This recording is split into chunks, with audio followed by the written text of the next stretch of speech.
And here we go. There we are. Welcome to Talking Heads, everyone. Episode 155, your once-weekly live show for the latest in beer and tech news. I'm Jeff. I'm Rhett.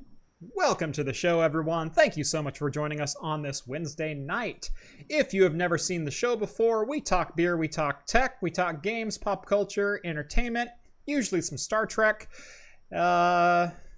and I'm sure we do some more than that.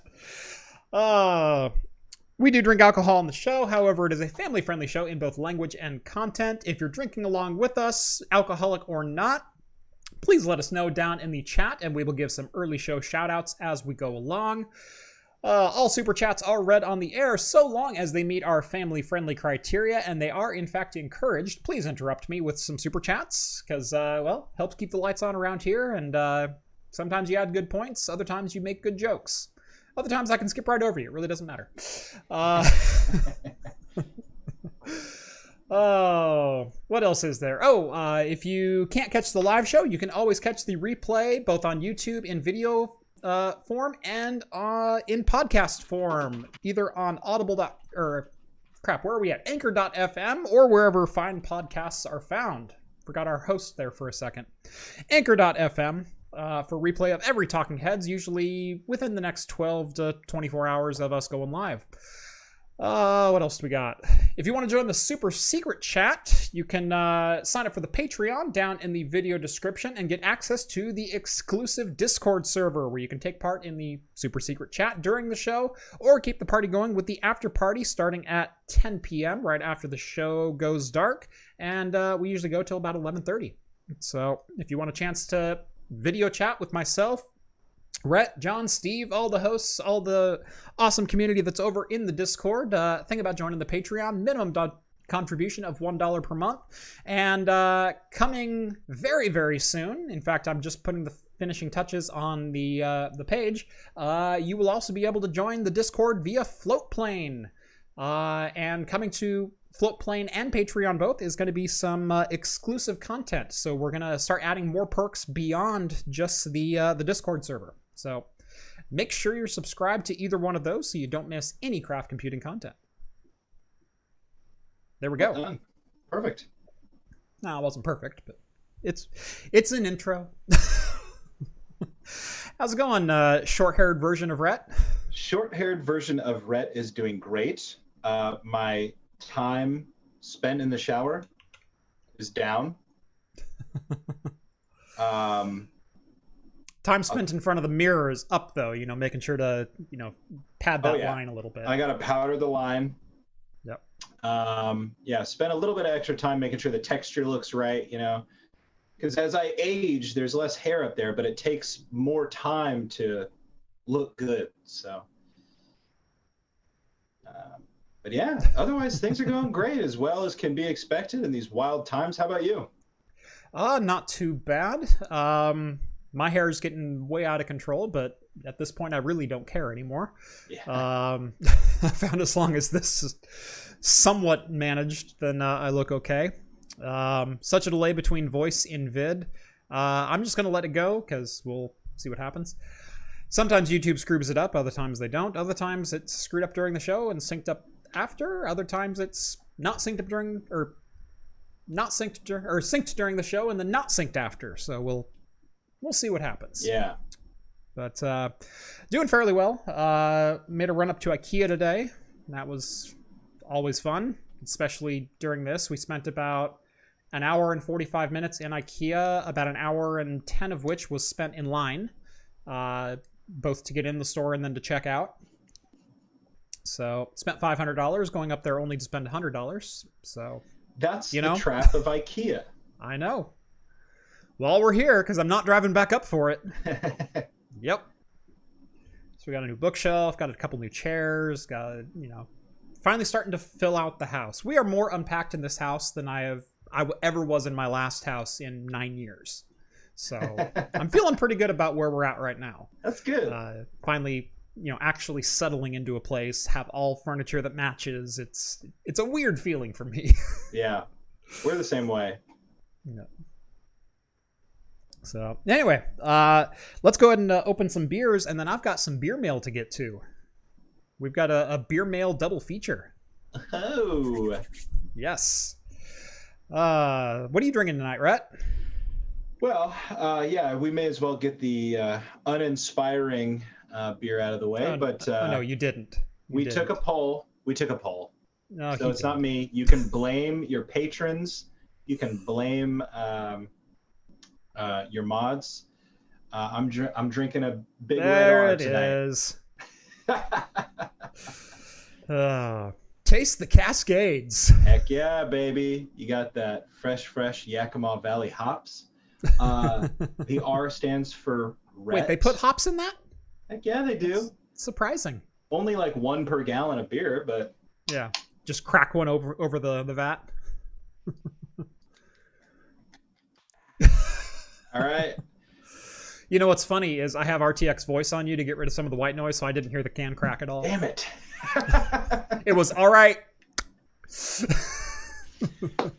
Well, that's what drinking a Rainier is like anyway. So right. Cold Cascade refreshment. All right, let's see here. We've got a couple of beer shout outs in the chat here already. Arturo says he's got his beer here, but he didn't tell us what it was. So when Floatplane goes live, will Talking Heads be streamed on Floatplane too? I haven't quite decided if I'm going to stream on both platforms. I will probably keep the general live streams just on YouTube, because streaming to 2 platforms at the same time, number one, gets a little bit messy. It's another chat that I have to keep track of, and there's really no benefit to streaming on one over the other. So if you're going to stream on either of them, you might as well just stream on YouTube, because that's where the bigger audience is at. So I'm inclined to say no to that, but who knows? Let's see. Cheers. We got nice cold and fresh Coronas. That's from Arturo. Okay. Skull. Skull says the battleground in the background. Oh, yeah. Just checking out my book. I left it out just for Skull, so. Yep. Steve's drinking lemon water. Excellent. Like I said, doesn't have to be alcoholic as long as you got something in front of you. Ben drinking a root beer with absinthe. I can't say that I've ever had that combination, but I can't say that I'm not. It sounds curious about the whole sarsaparilla and licorice kind of thing going on there. That could certainly do well. Well, if you think about it, root beer without carbonation is just tea. So then you add that right. absinthe flavor, and now you've got like a spiced tea thing going on. Let's see. Will I ever do a mechanical keyboard build for the channel? I may eventually do one. I do like mechanical keyboards. I've never ventured into building my own, and as much as I like mechanical keyboards, I'm also a really big fan of value in things, and so spending more than $35 on my Velocifier, 88 key that sits right here on my streaming station, which is where I'm at most of the time. I can't think of a better workhorse than this has been, especially a build your own for less than $35. So maybe, but we'll see. Novella, Anchorage Brewing. Ooh, self-destruct DIPA, 8.4%. Excellent. Let's see. Against the Grain Brewing. Clearly everybody wants some. Hazy IPA from Skull. Yeah. All right. I'm going to drink a beer from Novella Hub. It's the Shakopee or Shakopee. Shakopee Brewing. This is the Herd of Turtles. It is a chocolate, vanilla, and pecan imperial stout, 10.3%. Wow, that sounds so good. Right.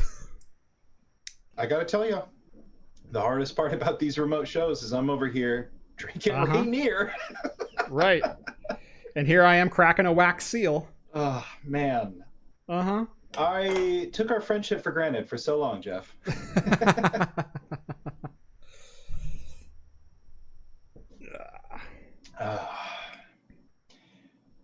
Hey, cheers to Jonathan T. sipping classic Budweiser. Cheers to you, buddy. It's totally allowed.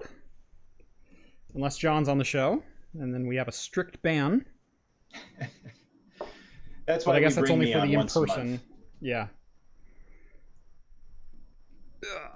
Almost got this thing. Pepsi Max and mango, or Pepsi Max mango? Is that like a flavor of Pepsi Max, or is that Pepsi Max and you've added your mango? And a mango, right? That sounds interesting. I'm not the biggest mango fan, I have to admit. But you know, I'm also an uncultured dork. So there you have it. I don't have a bottle opener on my desk. Oh and no! And my keys are upstairs. I have one like on my other desk. So. Oh no! Give me like 10 seconds here. Hey, I'll hold it down. I'll hold it down. There you go. The floor is yours. I'm glad that Skull. Oh, check out my sweet Starship Troopers poster, baby. I'm doing my part. But yeah, left out the Dresden Files book for Skull. Any Dresden Files fans out there? Because things are getting real in the Dresden verse. All right, I'm back. Really enjoying that one. Really enjoying that one. So, give a shout out to Dresden if you like him in the chat. Well, it's not quite as thick as I was expecting it to be. But I'm liking 10.3. that pour. I'm liking that pour. Doesn't seem overly carbonated. No. Which is how dark beers are meant to be drank. Right. So. Yeah, no, that's about what you're looking for. So. Lethal, I'm a pretty big fan of the Weihenstephaner, especially the Hefeweiss beer. It's one of my favorites. They're just an all-around classy, easy to drink German beer, you know? And if you guys are a fan of those European wheat styles, then you get that nice, it's a unique citrus quality to it that a lot of Americans don't like, but I do. Oh.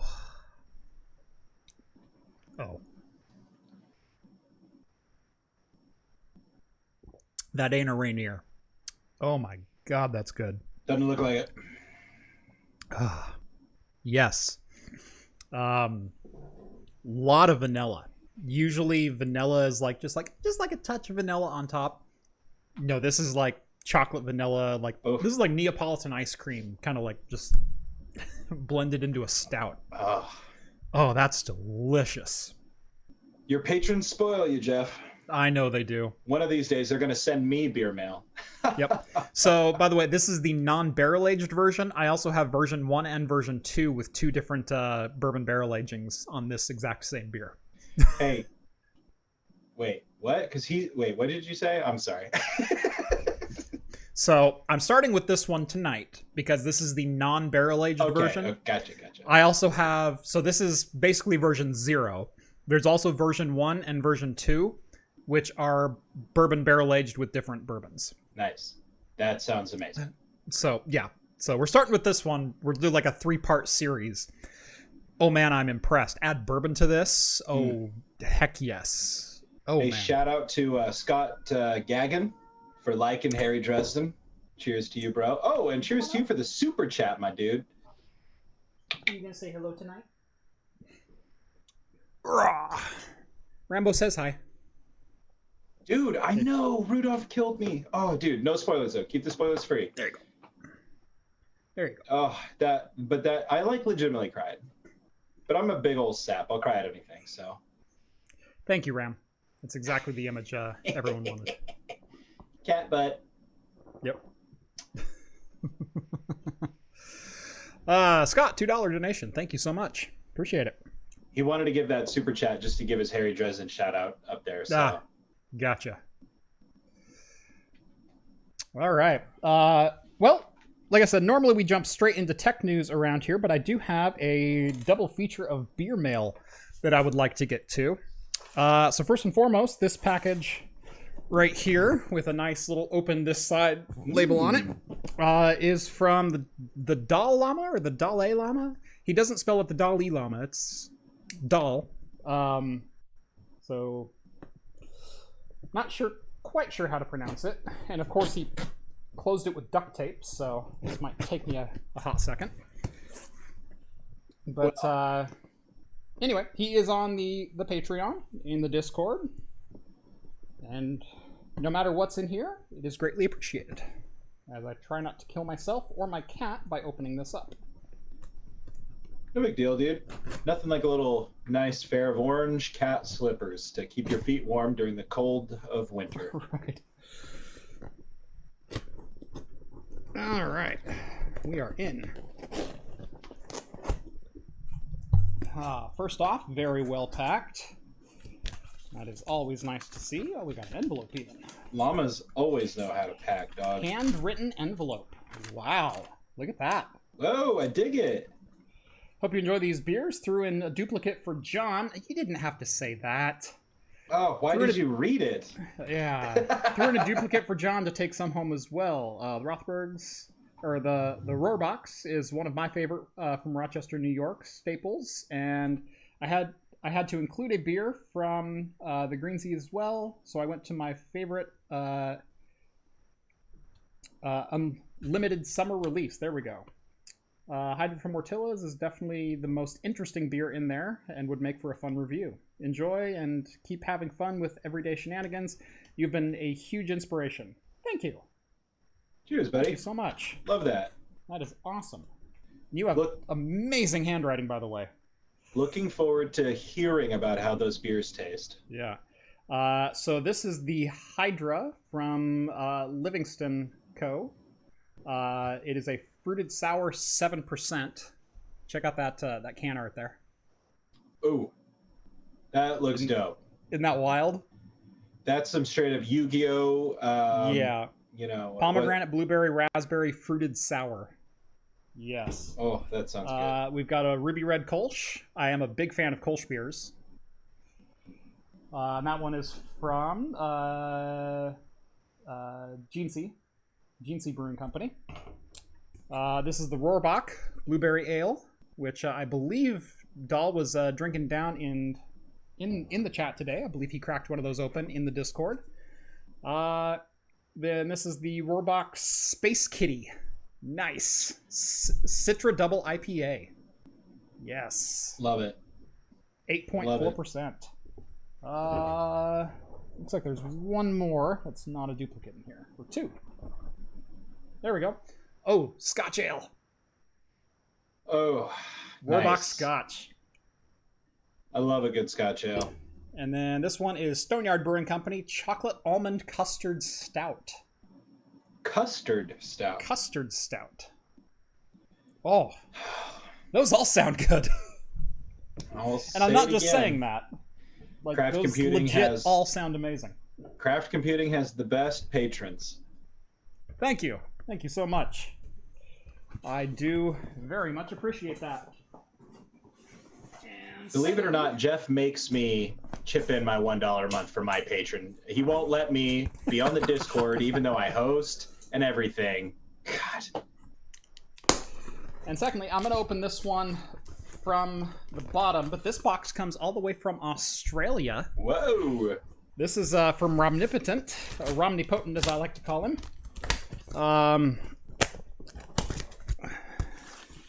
And I believe this is some homebrew, if I recall correctly. Oh. It's a homebrew, and it was not carbonated. And so John is actually going to recarbonate this for us, if I remember all of the conversations correctly. Chompers, we will get to the tech, we promise. Hey, you're in this one, Rhett. Hi, Oh, John, okay. Jeff, Steve, and Rhett. I made it. I honestly have no idea what the beer will be like. I'm sending it soon after bottling it and letting it temper en route. For shipping safely, it's not carbonated, so either it will be flat or you can get John to carbonate it. Was so malty on the nose, I went for a dry hop. No idea if it worked or if I ruined it, but I'm looking forward to trying it out. From the maths, I did Grandma Riding Hood, 5% ABV, 5 to 7 IBU, dark red ale. We've got the hot chili mama Carolina Reaper. And he's got a fermented hot sauce in here as well. What? Awesome. I love homemade hot sauce. Yeah. So that's awesome. So let's see what these all look like. Oh man, my mouth is watering.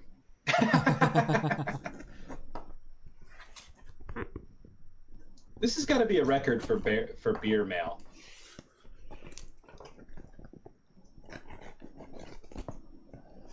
No, I think the record was set by Jason for the settlement for the lawsuit. Oh yeah, that's true. That was like what 63 beers or something like that. I still have crap from Kansas in my fridge. Hey, part of the agreement on the settlement was that you couldn't disclose how much beer it was exactly. So careful. That's true. Oh yeah. Got a ROM burner made July 25th, 2020. Wait, is that homemade? This one's homemade, but he used a bottle. Oh, it says ROM burner right out on it. Okay, yeah. I see. Yeah. So there's that. Hot Chili Mama Carolina Reaper. So this one's a store-bought. Extra hot. Oh yeah, the Carolina Reaper is... Yes. Careful with that. Yes, don't drop this one. I'll have to leave the building. All right, so that's the... So Rom, Rambo really likes the box. Nice, well done. He has claimed it as his own. There's something about Australian boxes. Yeah. All right. And yes, plastic bottles. So that's exactly what I thought. Nice. So Grandma Riding Hood. This is a red ale, about 5% ish. I got 2 of those. So yeah. Perfect. Excellent. So we're gonna have to recarbonate some beer, or carbonate it for the first time. But hey, it all arrived intact. Everything looks good. Thank you, both of you. That is freaking awesome. All right. All right. I think they're eager for some tech news. Mm-hmm.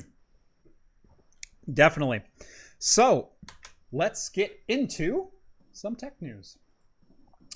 First up, we've got a little bit of an Intel leak about their upcoming Intel ZXE GPU. And that is that a leaked benchmark has shown purportedly 2 Intel Z CPUs running in the same system. Now, this could be a number of different causes for this. The one that Tom's Hardware is proposing is that the dual GPU setup features 192 execution units, or EUs, which is what Intel is using to distinguish their cluster of shader cores, basically one GPU core. 192 execution units, which comes out to 1,536 shader cores.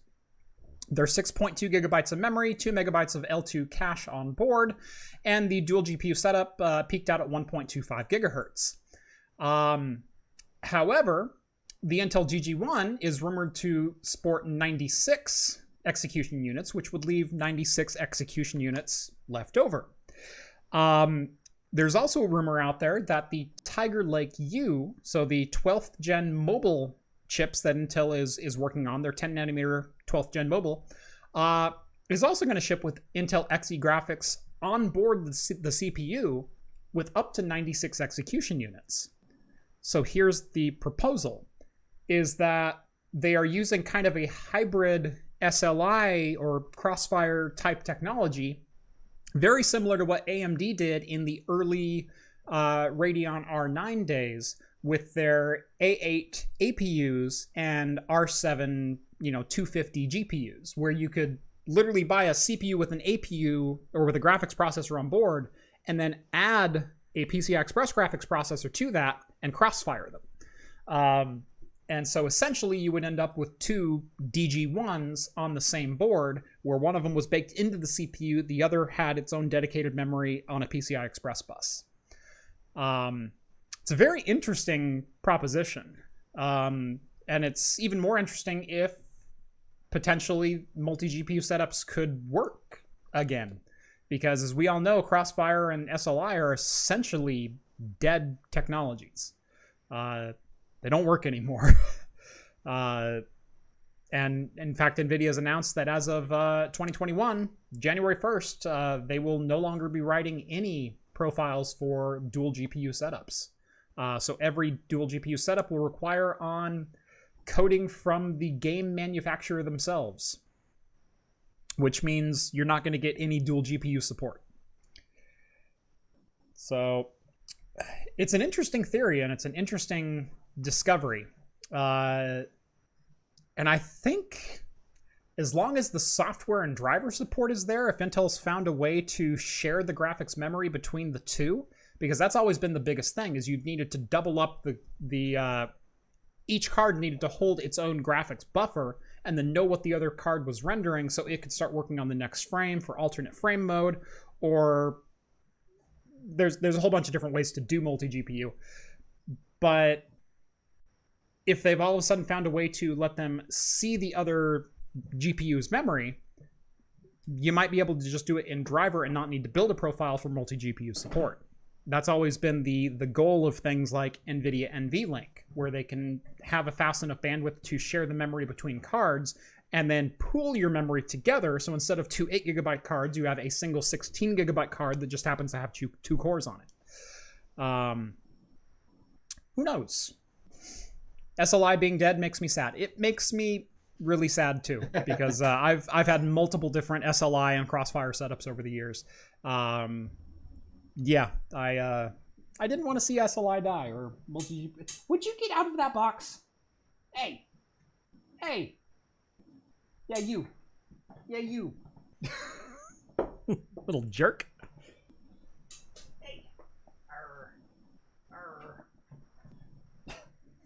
So Rambo's behind me trying to chew up a QNAP box.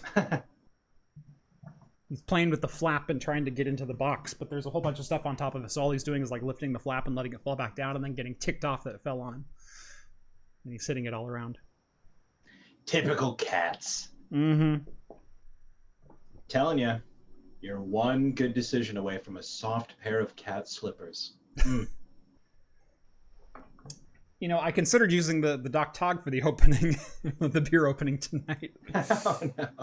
So I'm like, I don't know how these are packed. I don't want to cut just a little too deep and rupture a can, because all you need to do is touch a can and you'll slice through it. That is a genuinely sharp knife. Whereas my pocket knife is exclusively used for like opening tape on boxes.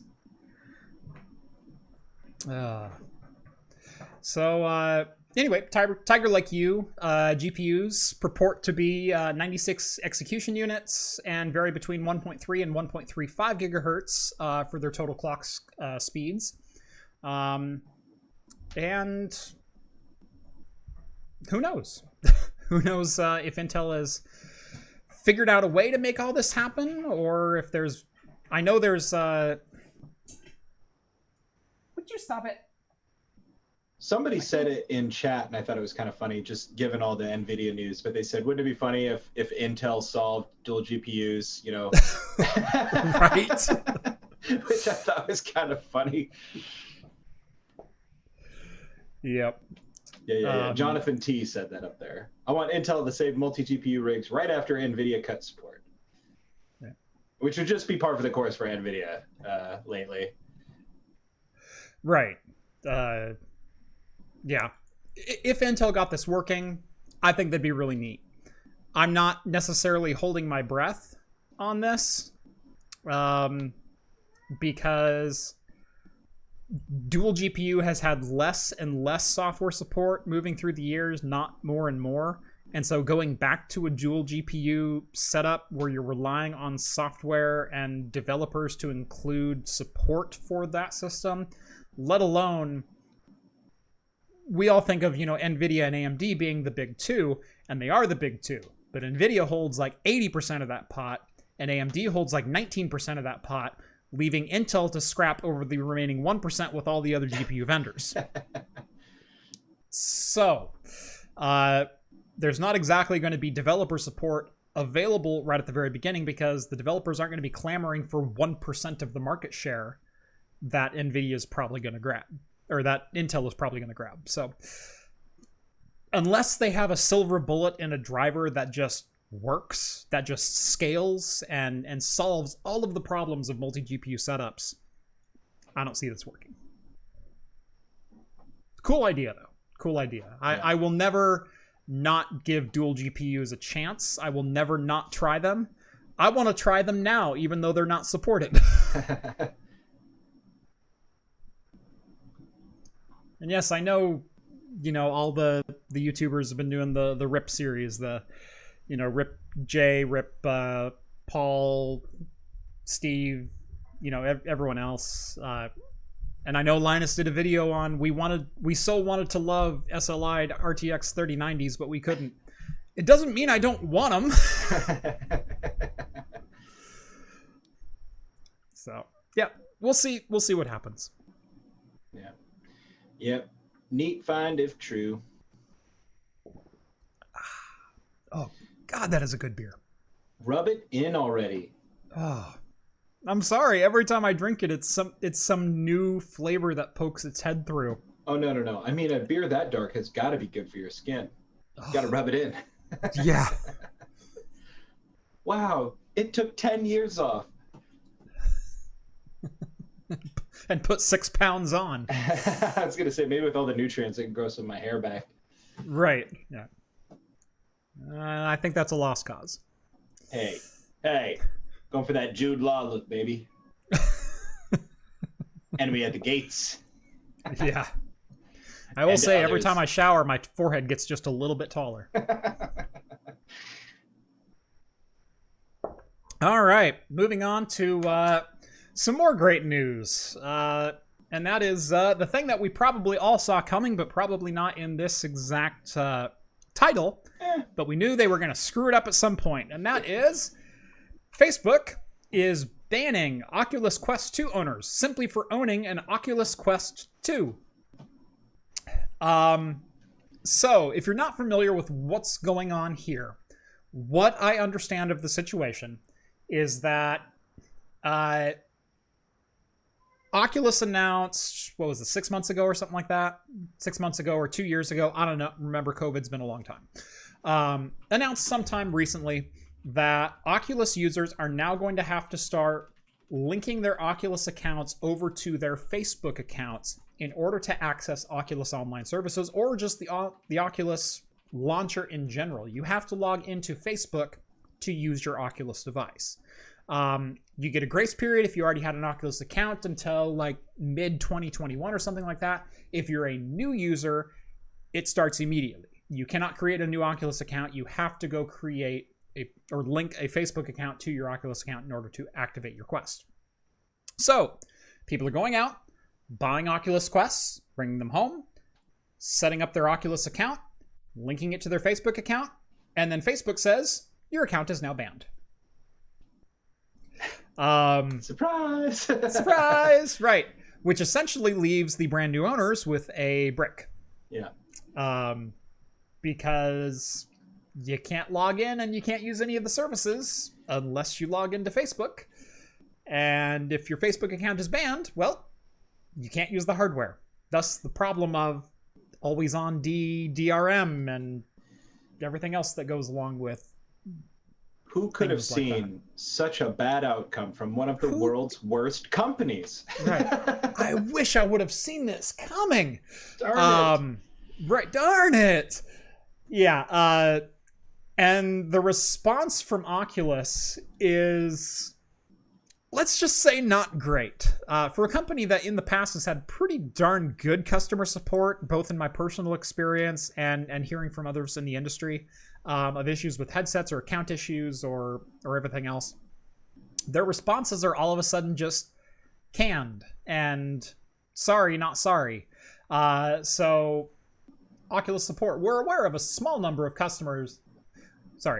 We are aware that a small number of customers are having trouble using Quest 2 with their Facebook accounts. If you are one of the few who's having trouble getting set up, we are ready and available to help. Just reach out and start a ticket. And so someone responded, Ivan over on Twitter, this is the message people are getting. So in line with the so is the line in red and automated nonsense. FYI, the only reason this is being dealt with now is because they are is not because they want to. Is because they have to, not because they want to. Care to comment, Facebook? Your account has been disabled. You can't use Facebook because your account or activity on it doesn't follow the community standards. We have already reviewed this decision and it can't be reversed. So in the automatic replies to tickets of people saying, I bought a Quest, I logged into Facebook, it banned me from Facebook, and now I can't use it. They're saying, oh, sorry, your account was banned because of illicit activity or community guideline violations. And we've already manually reviewed it, and the decision is permanent. Have a nice life. Yeah. I wish I could say that the outcome was unforeseen. I didn't think that it would quite be this spectacular, Mm-hmm. But this is like all we talked about over in my game dev Discord. It was like, nobody's going to want to make games for this. No. It's just, it doesn't have the same level of accessibility if you have to sign into your Facebook. Right. Which is such a weird thing to say because you think everybody has a Facebook, but not everybody wants a Facebook. I mean, they're the worst, You guys haven't done it, go watch The Social Dilemma and delete your Facebooks like I did. I deleted it before I watched it, but I felt vindicated after a bit. I still have mine on. I haven't killed mine yet because I always thought, well, maybe I'll want to do something with craft computing over on Facebook, because I do have a craft computing page that I did update for about a month. The first month of craft computing. Yeah, I remember that. I think my last post is our first live show. To tell you how long that's been. I didn't expect the issues with the Oculus integration to be this sudden or this rampant. I expected it to be a slow decay into madness, not this, you got a 50-50 shot of using your brand new Oculus Quest on Facebook. And from the number of support or the number of outcries that we're seeing, it's in the hundreds and thousands of users who have gone out and bought these devices who cannot get onto Facebook. And Oculus and Facebook are staring at each other going, it's Facebook's fault. It's Oculus' fault. You're the same company.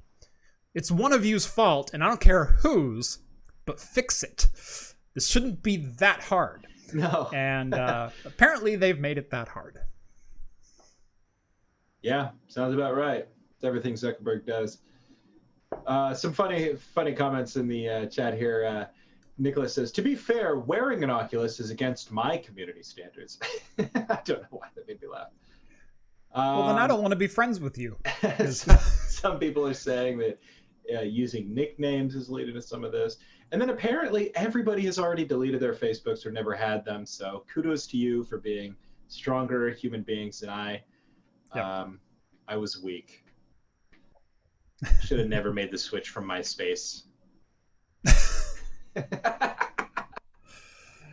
Yeah, Tom, your one and only friend. Yeah, he was a good guy, though. He never told me how to use it. So, yeah. I hope that Facebook eventually makes this right. We can say a lot of things about we don't like Facebook, we don't like Oculus for doing this, we don't like Oculus for selling out. At the end of the day, they're still allowed to operate. They're, and you can buy them or not, and that's your own decision, and vote with your money. If you want VR but you don't like Facebook, well then don't buy an Oculus headset. That's one of the main reasons I don't own a Quest, is I didn't like the direction it was heading and chose not to go buy an Oculus Quest. I think standalone wireless VR would be freaking... Yeah. That's the one feature that I've been looking for. I thought it was since I started VR in 2012, 13, I want to say. With the Oculus DK1, I was an original backer on the DK1. I had a DK2 kit. Had two DK2 kits at one point. I had a Razer Hydra. Remember Razer's positional tracking? Yeah, I had a Razer Hydra.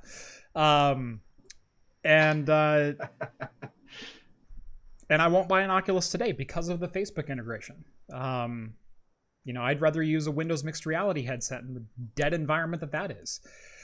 So, Yeah. We did get a super chat a couple of minutes ago from Chris, $5. Thank you so much. Cheers from a fellow Oregon native in DC. Cheers, buddy. It's nice to see some TechTuber PC content that isn't just copycat LTT with a different coat of paint. Yeah, I put up fake wood trim instead. What's LTT, bro? Who's that, bro? Who? Yeah, Who? No. exactly, dog. No, the reason I started doing YouTube was because I liked the TechTuber content. I watched a lot of it, but I felt that I could also bring something different to it. You know, my friends always told me, man, you talk about this so much, you just might as well start a channel. And so one day I just bought a camera and turned it on, and this is what we got. Yep. So thank you. I don't necessarily strive to be different. I strive to make the content that I would want to watch. This is the kind of stuff that I would want to watch. And it's a little piece of just about everyone in there. And also focusing on my own expertise and my own, passions and whatnot, which is why I open a beer in every show. I love reviewing beer. Yeah. It's the only beer I drink that day, but yeah, it's awesome. One thing I've always appreciated about your thumbnails is that they stand apart from the other tech tubers. Mm-hmm. Don't get me wrong, everybody kind of has their own brand, but yours are even distinct from theirs. I'm trying to make them pop without the use of the neon gradient colors. Yeah. And that's exactly what it is. It's the neon that really makes it all kind of blend. Yeah, it's not the yellow and white tunnel background and the... Yeah. I swear, all Kyle does in his thumbnails anymore, not to pick on him, is just use the same face and then mirror it every other video. So one time he's over here, and the next time he's over here, and the next time he's shocked at something over there, and then he's shocked at... And I know he has multiple facial expressions, but come on, it's like, at least change your shirt. But yeah, it's... I strive to make things that I enjoy and that I'm passionate about. And I don't like those clickable thumbnails any more than anyone else does, but at the same time I need my thumbnails to be clickable because, well, that's kind of how I make money now. Yeah. But I want them to be clickable but not in your face. Yeah. That's the way I design them. Yep. Dude, I knew that you were going to do great when first time I ever met Jeff was on my podcast. He came and talked about VR, and we talked way longer than I had asked him to, like 3 times longer. And I was done. I was like, dang, dude, you know your stuff. You know how to talk for a long time. Yep. He's like, funny, I'm going to do a YouTube channel. And here we are. Yep. Yeah, Rhett had me on his show first. And and now here we are. Yeah. That was fun, though. Got to play some VR and... yeah. And... Patrick says, Jeff, you need a craft computing dial-up BBS in your rack. I had not thought about that until this very moment, but I think you're right. Dude, that would be dope. That would be dope. I think you are absolutely right. Does anybody else have one? Like any of the other tech a legit tubers? dial-up BBS? I don't think anyone does. If anyone does, I would bet Wendell does, but I don't think he does. My buddies over at cheerfulghost.com, they host a fake BBS game server. Mm-hmm. So you can go on and play a lot of what the classic... a lot of the text-based RPG adventure. Yeah. You know what? I'm just going to bring it up right now so I can list some of them, because some of them will sound familiar to people that are from I bet I played some of them. Yeah. They also created their own mini text-based MMO in the same spirit of it, called Tale of the White Wyvern, if anybody is into something like that. Sakura says Wendell does have a BBS dial-up. So... Oh, well, fine. Like I said, if someone does, Wendell has one. So I'm not surprised at all. I've never ran my own BBS, but I did join quite a few of them back in the day. So I was on a number of them. Okay, I don't know. These aren't exactly the old BBS games. These are all modern ones, but they tried to make it in the same vein. Was Candy Box one? No, that's not right. I think these are all originals. Freshwater Fishing Simulator. That's a classic, I think. That takes me back. Barney Splat. Nope. Okay. Why don't I just share the link? You all can judge for yourselves. But anyway, yeah, they were really into this idea, and they kind of, oh, I can't share links. Can't you? Nope. Here, I will put it in the battle bridge. Maybe one of the mods can put it in for me. You should be able to share links just about anywhere.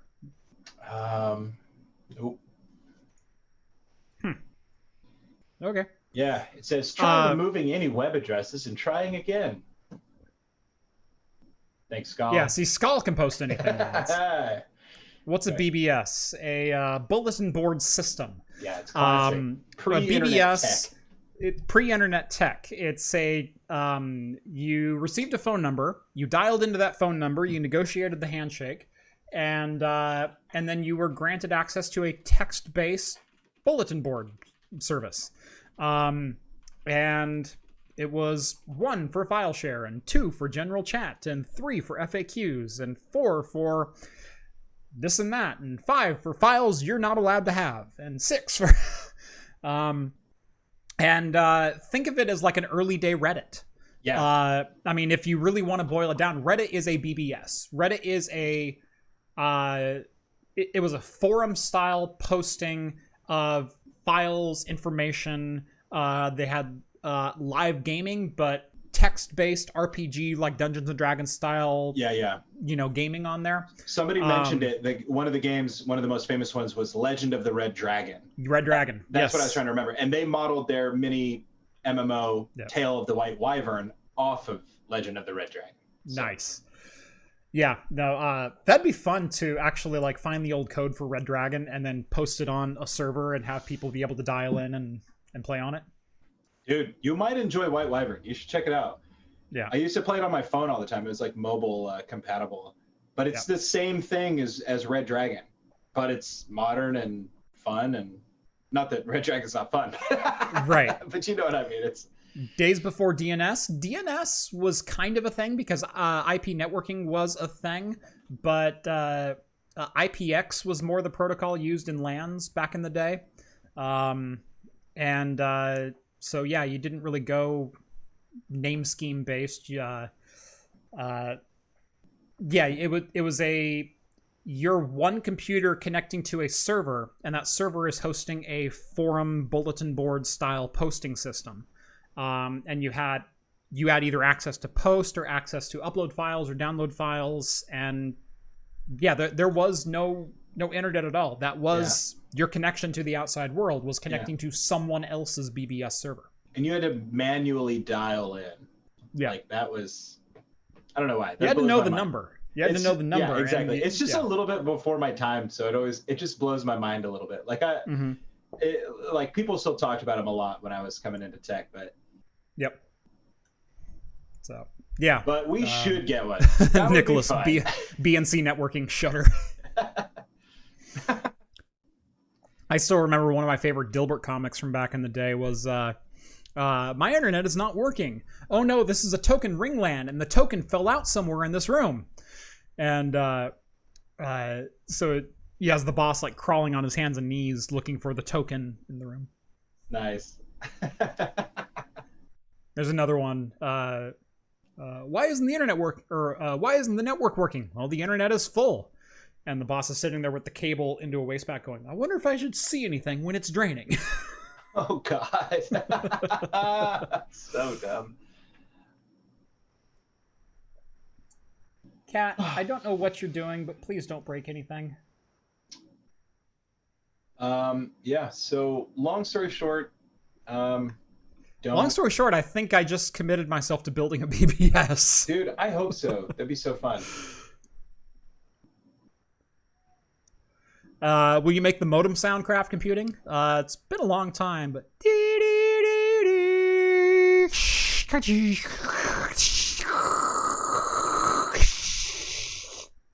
How was that?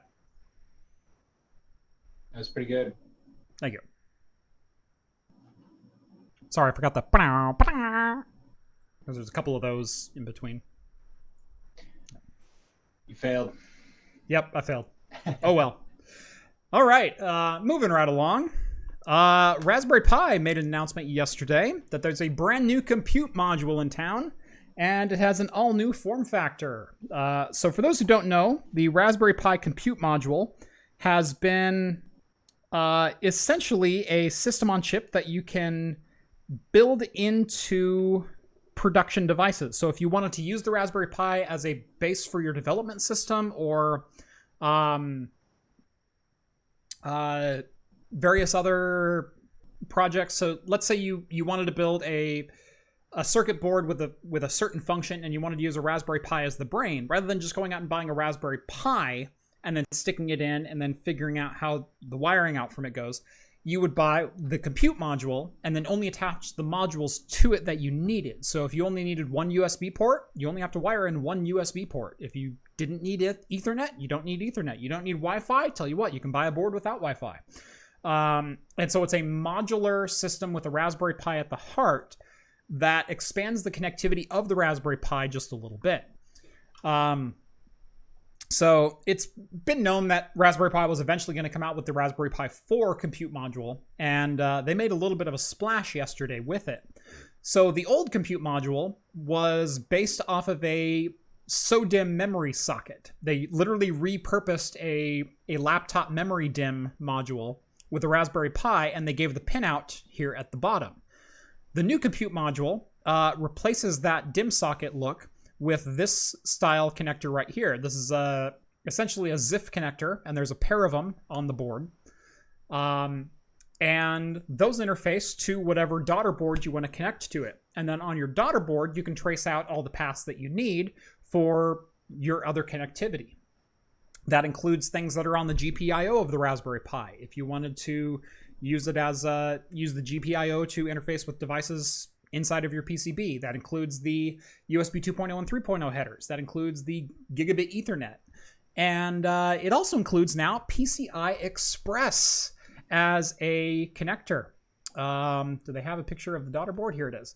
So here is a picture of the new compute module reference design daughter board, which is all of the possible breakout points for the Raspberry Pi 4 compute module. You can see here you have your standard micro SD card slot. You have a micro USB for power. You've also got a 5-volt power or 12-volt power jack right there. You've got couple of USB ports right there, gigabit Ethernet, your 2 HDMI micros. You've got your standard GPIO right here, including power over Ethernet. So you can attach your standard power over Ethernet hats or any other GPIO you want to design for it. You've got your camera and display outputs, as well as a couple different outputs, as a couple other outputs as well. You've got fan headers, so you can attach a PWM fan header, as well as you can power this off of a floppy drive style connector from a standard ATX power supply. But the most interesting thing on this board has got to be the PCI Express. This is a PCI Express 2.0 X1 slot. Meaning you can now expand the Raspberry Pi connectivity using standard PCI Express cards. You want to add a couple more gigabit Ethernet ports? Guess what? Find yourself an X1 gigabit Ethernet adapter. You want to add some more USB 3 connectivity? Go for it. Capture card? You got it. Anything you want to add over PCI Express is now going to be supported by the Raspberry Pi 4 compute module, and that opens up a whole new gamut of functionality for the Raspberry Pi 4. I do have one on pre-order. I got a 4 gigabyte with 32 gigabytes of onboard MMC memory or storage, as well as the Wi-Fi and Bluetooth module. It was $105. So it is slightly more expensive than the Raspberry Pi itself, but the compute module was only like, I want to say the compute module itself was only like $65. It wasn't that terribly expensive. And then it was $35 for the IO board, which is just the reference design IO board, because I just want to play with it as a Raspberry Pi.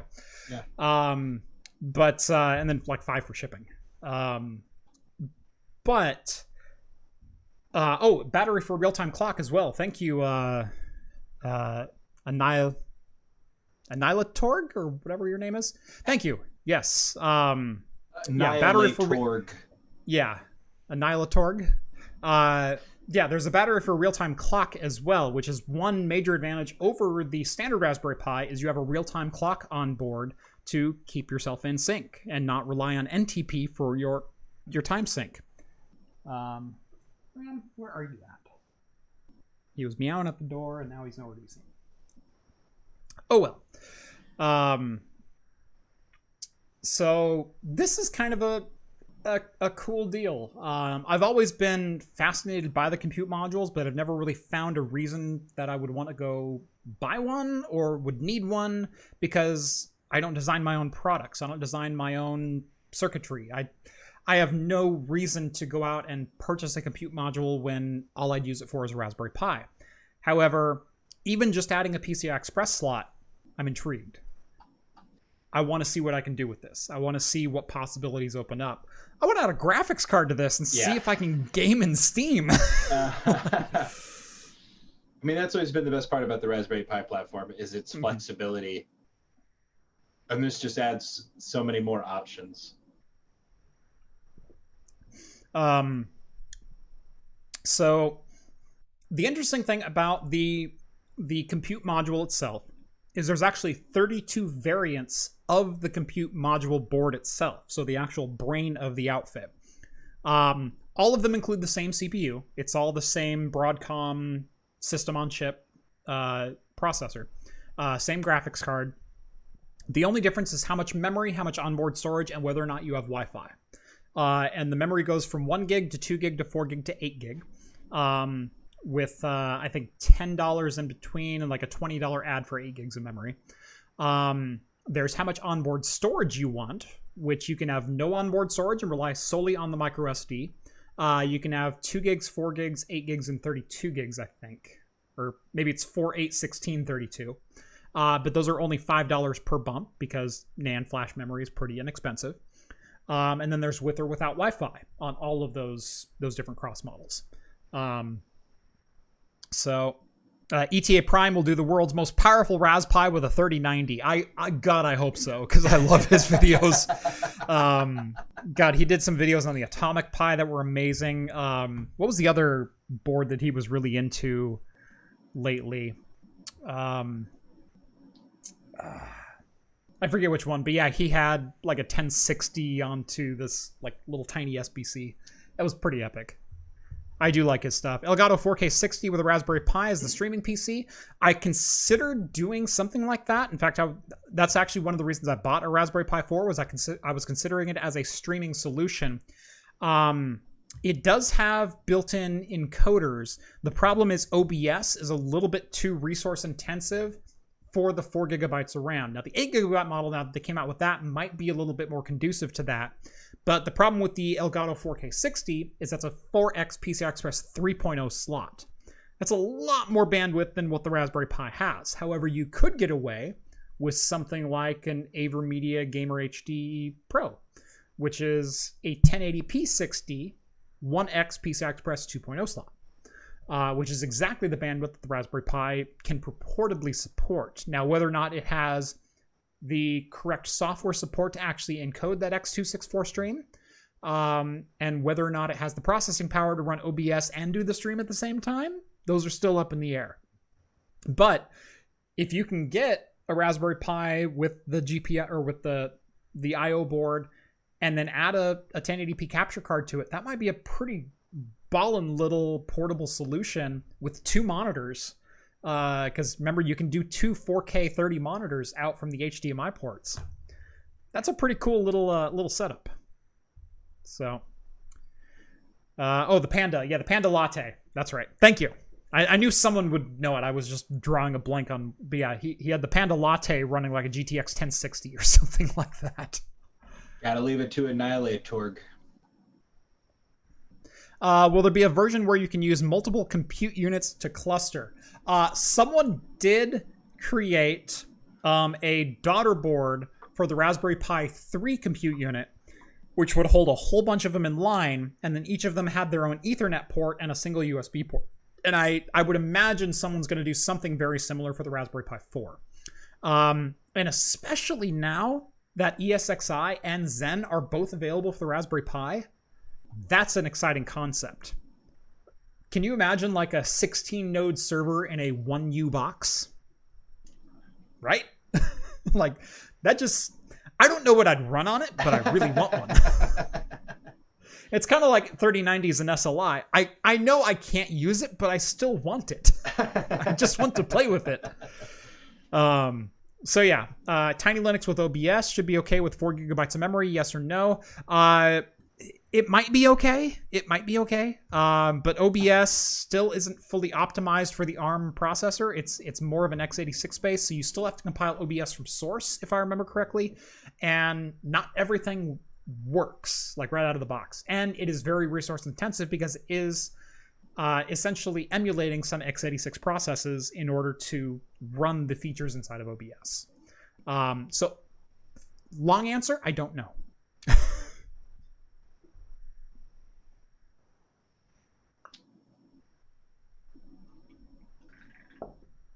Someone said too many versions. Remember, the compute module is not meant for you. Yeah. What I mean by that, this is meant for industry, for someone who's looking for a system on chip that they can plop into a circuit board and run a dedicated device. And the reason there are 32 modules is, does your device need Wi-Fi or not? Yes or no? Does it need 1 gigabyte of RAM, 2 gigabytes of RAM, 4 gigabytes of RAM, 8 gigabytes of RAM? Guess what? That's a pretty wide margin of cost. The 1 gigabyte with no onboard storage and no Wi-Fi is $25. If all you need is a little bit of CPU horsepower and you can add a 2 gig SD card and it's not read-write intensive, guess what? That's $27.50 for your entire brain for whatever you're building, versus if all they offered was 4 and 8 gigabyte models with or without Wi-Fi, and you were required to buy the onboard storage as well, that takes your $27 upfront cost to $70. That's the difference between a product making it and breaking it as far as profit margin goes. So there's a large number of options because not every project needs 8 gigs of RAM. Not every project needs Wi-Fi. Not every project needs 32 gigs of MMC storage on board. They accommodated for all that. And it's because they're listening to industry response on things like this that they're offering this many parts. It's because there's demand for all of these different configurations. So, hope that makes sense. SATA adapter and a bunch of SSDs. I will try building a NAS on this. I guarantee it. I'm already looking for a 1X HBA so I can do something, maybe Ubuntu with ZFS and then run some SMB file shares on it. See what kind of gigabit speeds we get.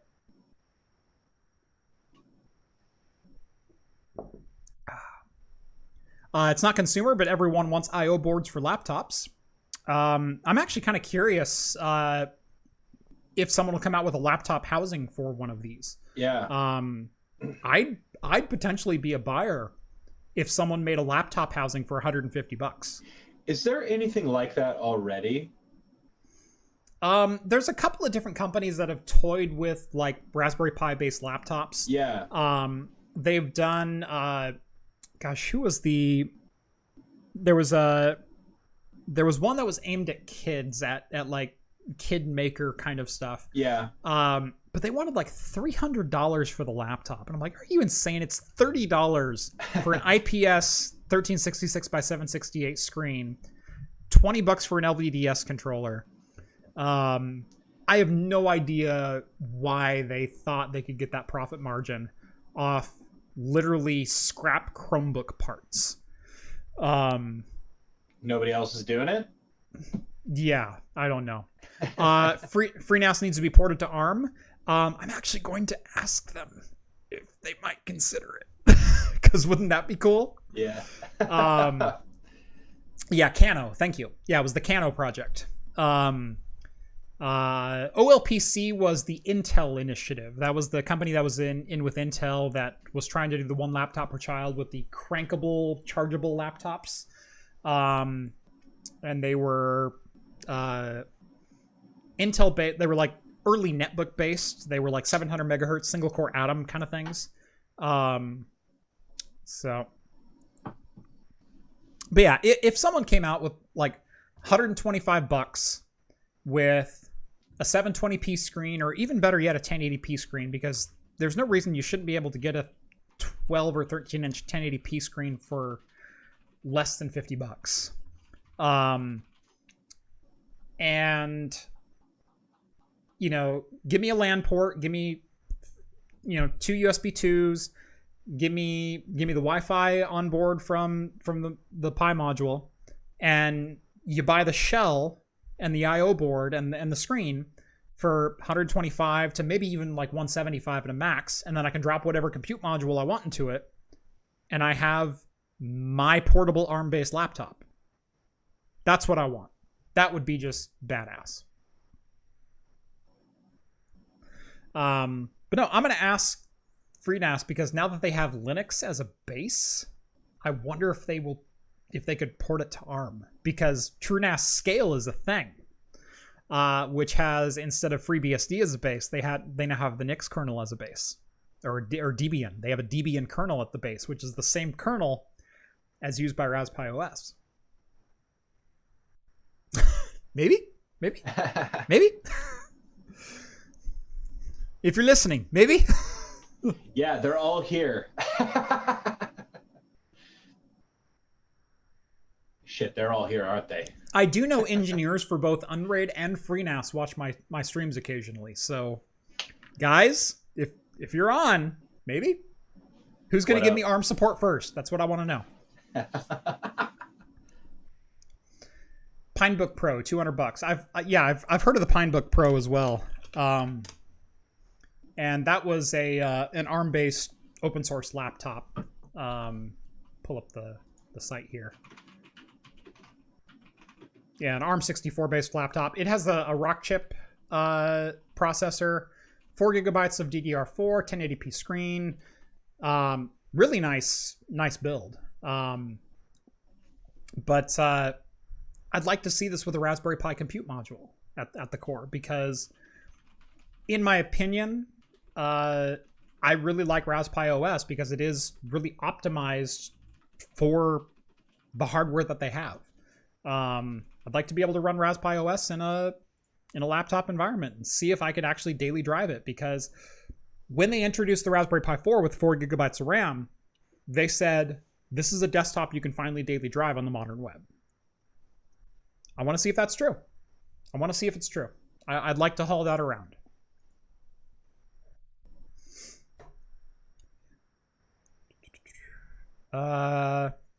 There should be an ARM version of TrueNAS sometime in the not too distant future. I told you. I told you. I told you they watched my streams. Is Nicholas one of them? Bro. You one of them? If not, they'll watch tomorrow. Is Jeff trying to twist their arms? Ha ha. That was a good, solid pun. I get you, Novella. I get you. Yeah. But no, seriously, if you guys can give me like an ARM port, some early access, I would totally want to test drive that. So, all right. Moving right along. What else we got? Yeah, I'm catching some flack for drinking a Rainier out of a can. Yeah, as well you should. Bro, it's the only way to drink a Rainier. It's true. Look. I was telling this guy. It's Gross Shack 76. I said my hometown has Rainier on draft, and that's a whole other ball game. But I'm not gonna pour my tall boy Rainier into a glass. You know why? Because it was meant to be drank out of an aluminum can in a 72-degree room. Right. He says it's hard to watch craft beer chaps drinking from cans. Well, I'm not drinking craft beer, bro. Wish I was. Yep. ZFS has been compatible with BSD licensing, but never with GNU. Well, actually, ZFS is now available on the native Debian kernel and inside of Ubuntu as of 20.04, if I remember versions and everything else correctly. But you can use ZFS inside of Ubuntu.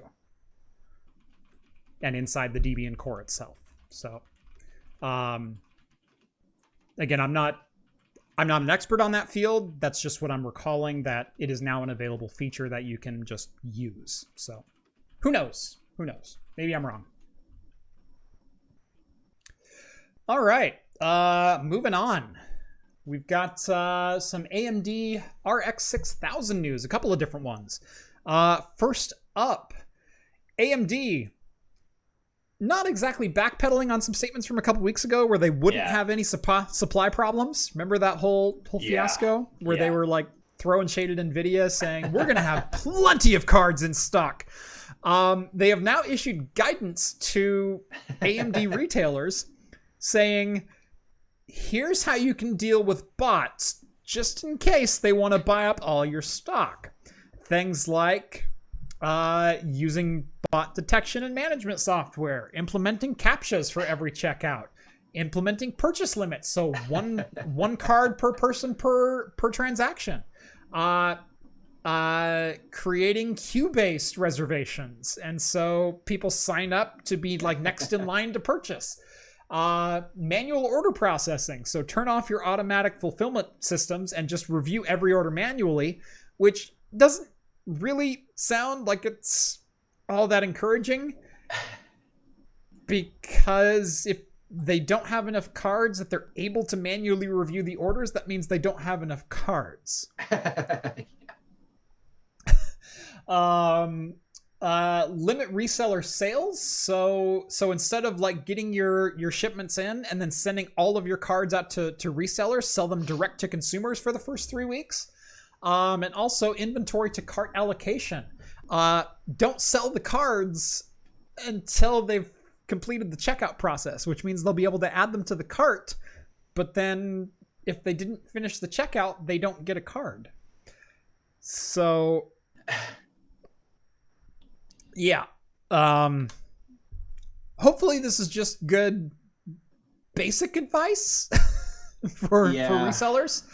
And not an omen of things to come. Like, I'm wondering, when I was reading this earlier, I was wondering how much of this is just standard operating procedure. Mm-hmm. You know, they send this email out with every product, but this is the first time it's been, you know, released to the public. Like, somebody is like, yo, look at what AMD is saying. How prepared are they? Right. You know, I'm sure that's not the case. I'm sure this is a unique thing, but still at the same time, it doesn't necessarily send up that many red flags to me, more than it's like, hey guys, like, you know, looking at this stuff, hearing everybody's concerns, why don't we try to give the best experience to everybody that we can? I don't know. Maybe I'm just overly optimistic. I'm not trying to AMD fanboy here. Maybe. By the way, so I already looked it up, and for $43, you can get a 1X PCI Express controller with 8 ports, and it comes with cables and 2 4-way SATA splitters to power all your drives to run this on a 1X interface on a Raspberry Pi. So I'm saying you can build an 8-bay NAS based off a Raspberry Pi compute module. I want that system. I want to try it. I freaking want it. I want it. It can be done. It can be done this week. Yeah. So yeah, that was my multitasking for the day. So anyway, AMD issued how not to lose all your inventory to bots, even though resellers probably don't care where the sales go, as long as it's a sale and as long as they get their money, right? Yeah. Now here's an interesting tidbit. AMD Navi's 21 purportedly may boost up to 2577 megahertz. So this is according to Igor from Igor's lab. And this is rumor / speculation because we can't verify it yet. But apparently a board partner has talked to Igor and he's gotten some basic information about what we can expect from RX 6000 series boost clocks. Now, this is purportedly the RX 6800 XT, And you can see down here, 2577 megahertz max GFX boost. System on chip is a 1200 megahertz, and you can see the memory clocks are running right down here. And the tool itself says that the core is capable of 2800 megahertz, which is obviously probably not achievable, because the boost tables always go up much, much higher than the clock can actually achieve stably. NVIDIA does the same thing with their boost tables. But these are the rumored specs, and the rumored specs are juicy based on just the frequencies alone. So there's 3 purported models: the 6800, the 6800 XT, and the 6900 XT. The base model has 64 compute units, which I'm really thrilled that the base model has 64, because that's kind of the most we've gotten out of AMD in a long time. Vega 64, Vega 56 were the only series of Vega cards we ever got in retail outside of the Radeon 7, which was a 7 nanometer based Vega 64. So the fact that we're starting at 64 compute units and then going up from there is very encouraging. But a base clock of 1815 megahertz, which is quite high for a boost clock, and 2105 megahertz on a boost clock. Moving up to the Navi 21XT, which is the 6800 XT, 2015 megahertz base clock and a 2250 boost clock, and then a 2040 base clock on the 6900 XT and a 2330 megahertz boost. Those are good numbers. Now, we don't know the correlation between clock speed and performance and all the other intricacies, but those are high clocks for a graphics card. Those are very high clocks for a graphics card. Gosh, the Vega cards ran somewhere in the 1800 megahertz range. NVIDIA's famously peaked out about 2100 under most boosts. The fact that they're saying, and by the way, NVIDIA's boost clock claims are usually somewhere in the 17 to 1800 megahertz range. For like, we can guarantee every GPU will hit 1800 megahertz. That's kind of the guarantee. This guarantee is, we're saying every 6900 XT will hit 2330. That's a high clock. It's a very high clock. The real question is, can AMD drivers actually handle it? Flip a coin on who has better drivers today. AMD and NVIDIA have both had driver headaches. AMD, for some reason, gets the name that sticks around, but I remember countless bad drivers from both companies. And it ebbs and it flows. It really does. And it depends on the software. It depends on the developer integration. And just like SLI integration, you have to code to optimize your graphics workflow for AMD's graphics workflow and for NVIDIA's graphics workflow. And guess what? NVIDIA has 80% of the market share. So guess where most of the graphics workflow optimization goes? It goes to NVIDIA's corner.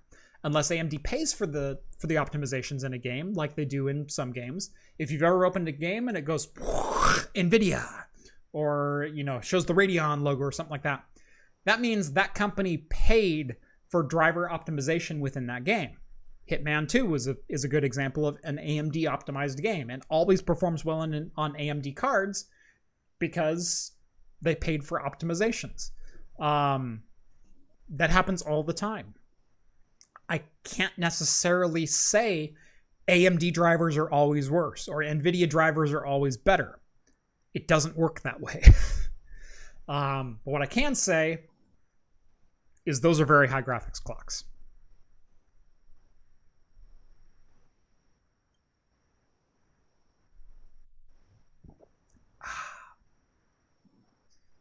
How did we get on Unreal Tournament 2004? Because I'm always talking about Unreal Tournament 2004. Your patrons know that. I'm surprised we're not talking about Morrowind then. The greatest game ever made. I think Morrowind's going to look damn good on these cards. Undisputed. It is undisputed. Did I hear sarcasm in your voice? Bro, For me? Never. Sarcasm does not become you. It is the lowest form of humor, sir. Since when? Since just now, since I made up that rule.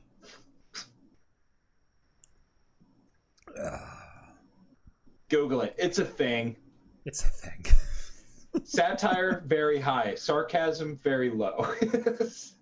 You realize it's the same thing, right? No. Just two different forms of delivery. No. There's a nuance to it. Google it.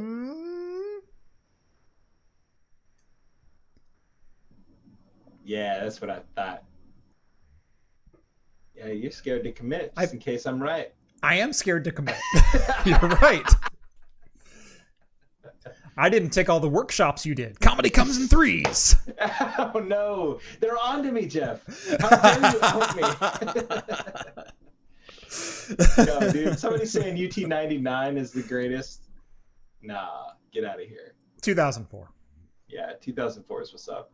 We actually have a patron exclusive UT04 dedicated server. So if y'all want to come get destroyed by yours truly. Ooh, them's fighting words. $1 a month gets you all this, baby. But for real, I will murder you all in Unreal Tournament 2004. Rhett is feeling confident with his 2200G and GTX 760 over there. Yep. Can run games from 15 years ago, no problem. Running UT4 at a crisp, cool 120 frames per second. On a 60 hertz TN display. You shut your mouth about my display. Oh. As I just got in another 144 hertz display to review.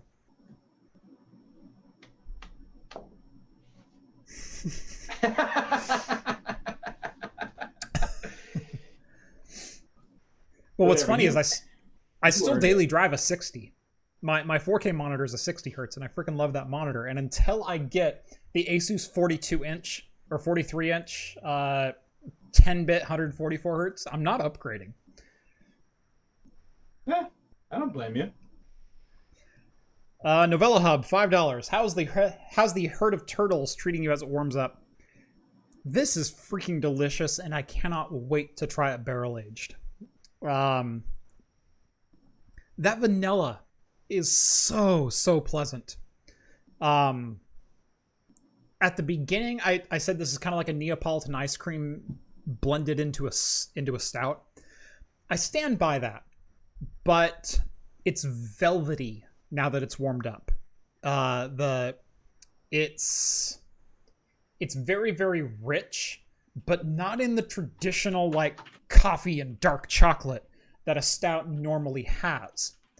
It's a much, I don't want to say lighter bodied, but lighter flavors. You're not thinking of like those rich dark flavors. I'm picturing more white chocolate and vanilla and vanilla ice cream and things like that, but in a stout, and it's fantastic. See, here's some beer science for you, real quick. Are you ready for this? I'm ready. So when you pulled that beer, and you had it chilled originally, right? Mm-hmm. So you pull that beer out of the fridge or the ice box, what have you. And yeah, my fridge is at 42. You pour it 42 degrees Fahrenheit for those of you following along, not Celsius. That would be ridiculous. 8C for those playing the home game.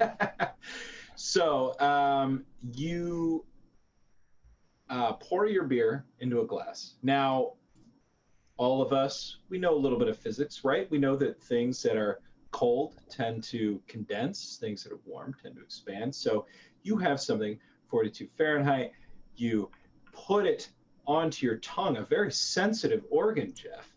And you see, as it is cool, you are getting more flavor per taste bud. This is a known fact. And because of that, you are sensing the denser, darker, richer flavors. And not only that, but you are sensing them more intensely. Now, as the beer opens up, as it comes to room temperature, warmed not only by the ambient temperature, but by the heat of your hand. For those looking for a definition of satire, this is... But there are people that believe me.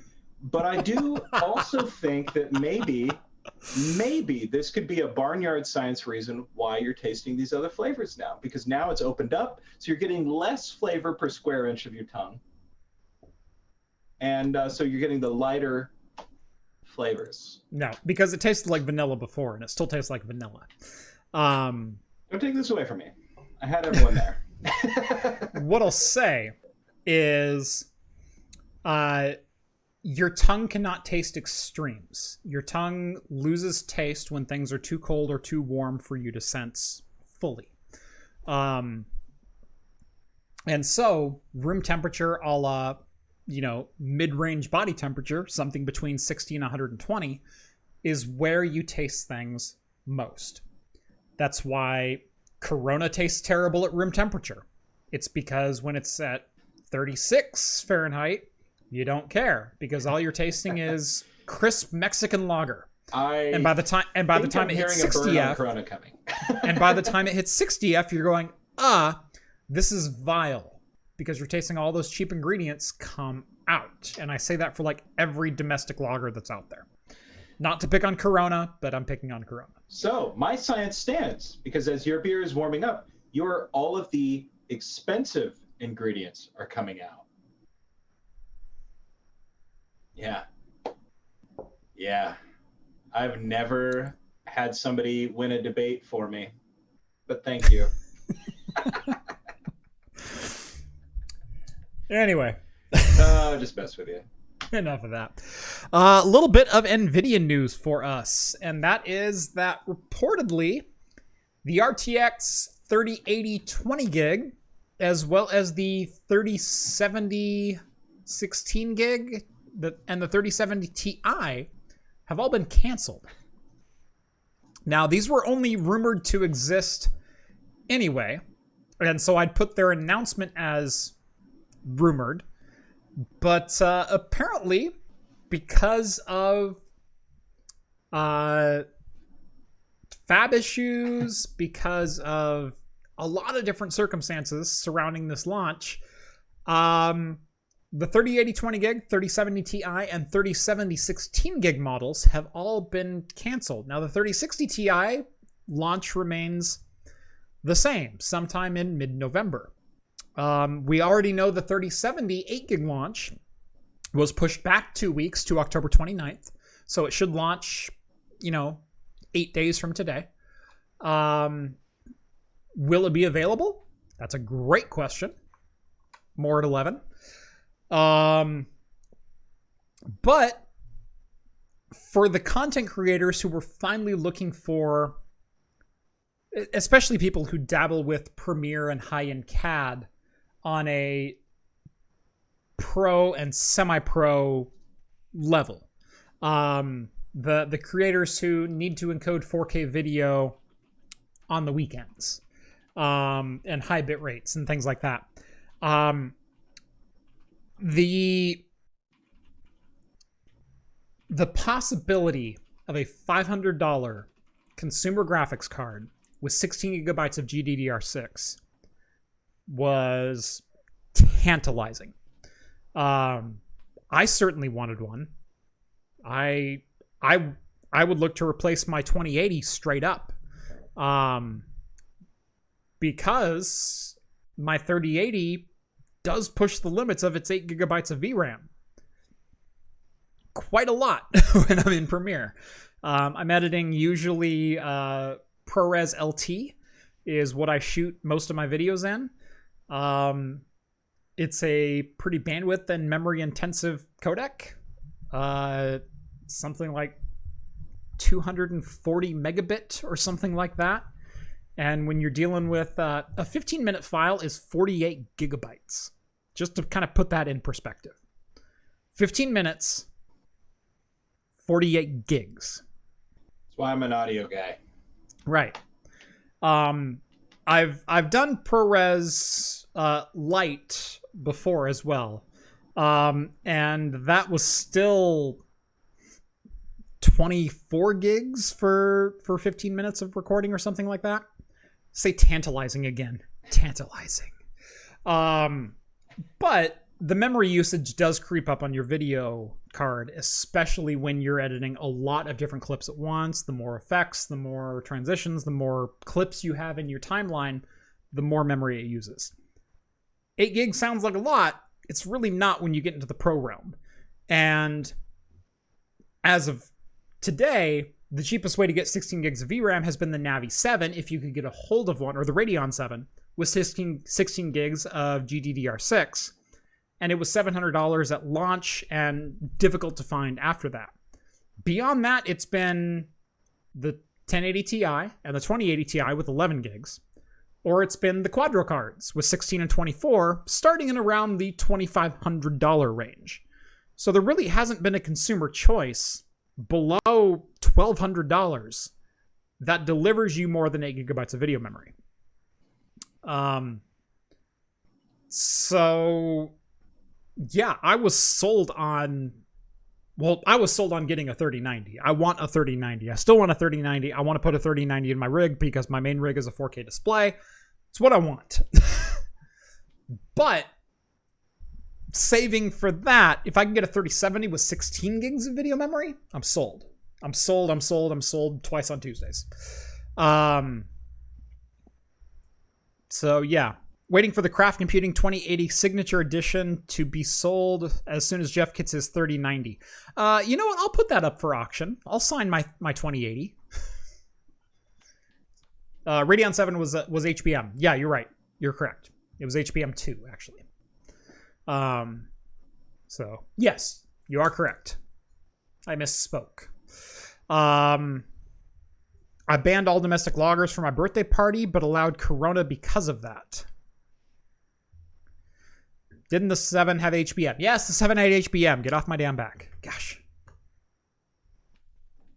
Have you ever been live for 2 hours straight with a 10% beer? Because I have. Gets to be a challenge that last. Gets to be a challenge. Remember, all this is from memory. Screw the 3070. I love my S3 Verge. I have right now a Pentium PC in my garage, a Pentium 233 with an S3 Verge on board. 2 megabytes of S3 Verge graphics. Oh, yes.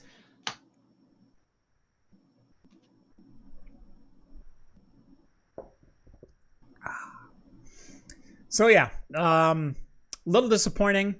I'm hoping NVIDIA eventually does release those cards with higher video memory that will let people like me have more video memory for Premiere and for making content, because it is a struggle.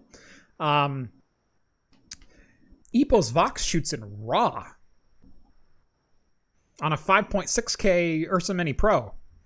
He shoots in RAW. You want to talk about bitrate? You want to talk about memory usage? That boy's got me beat.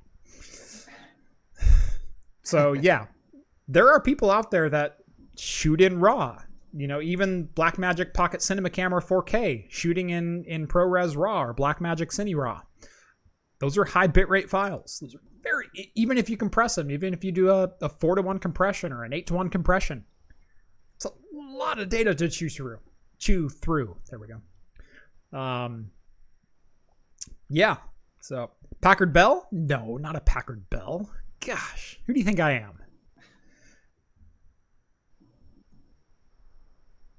S3 for life. My first chip I bought with my own money was a AMD 1 gigahertz Thunderbird. Nice. I did have a 1 gigahertz Thunderbird. I had a 1.1 gigahertz Thunderbird. Yeah. How much storage does Epos Vox have? A lot. I think he has in the neighborhood of like 300 gigs, but I'm quoting off memory. I can ask him. He's probably awake.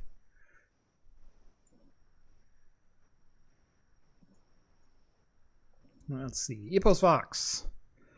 Someone on stream wants to know how much storage you have. There we go. I asked him. We'll see what he says. Answer tomorrow morning. Or He's later, up. in the afternoon. He's awake. He's awake. It's only 12:36. He's awake. I guess you might have to come join the Discord for $1 a month to get your answer in the after show. That's right. Pocket Cinema 4K is going to be my Christmas present to myself, most likely. Nice. I love the Pocket Cinema 4K. And I was kind of sold on it, but I also wanted more of a cinema body. I don't like the design of the Pocket Cine 4K. It's too mirrorless camera-y. It's not ergonomic. It's not buildable. You have to put a cage on it, and the cage always feels weird on that form factor of camera, in my opinion. I want that form factor of camera to come back. I want the VG10 to come back. I want docu-style cameras to come back. Because those are freaking amazing. I would convert everything if Sony made an A7 III in a docu camera style. I'd be a Sony fanboy from here on out. So I was looking at the Pocket Cine 4K. I ended up buying the Zcam E2, which was still a 4K raw micro four thirds style cine body, but you can build it out, and the feature set of the Zcam E2 was just more.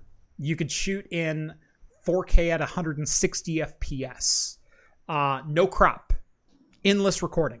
You can like both cameras, you can record directly to a USB-C SSD, which is amazing. You mean you're not a Sony fanboy already? I'm not a Sony fanboy. I never have been a Sony fanboy. I've shot on a lot of Sony cameras, but I wouldn't call myself a Sony fanboy. I record on a Zcam, for crying out loud.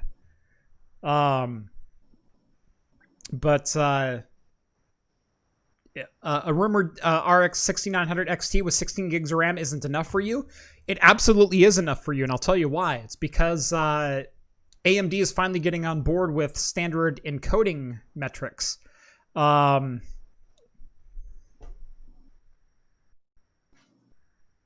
you. Don't give me that look.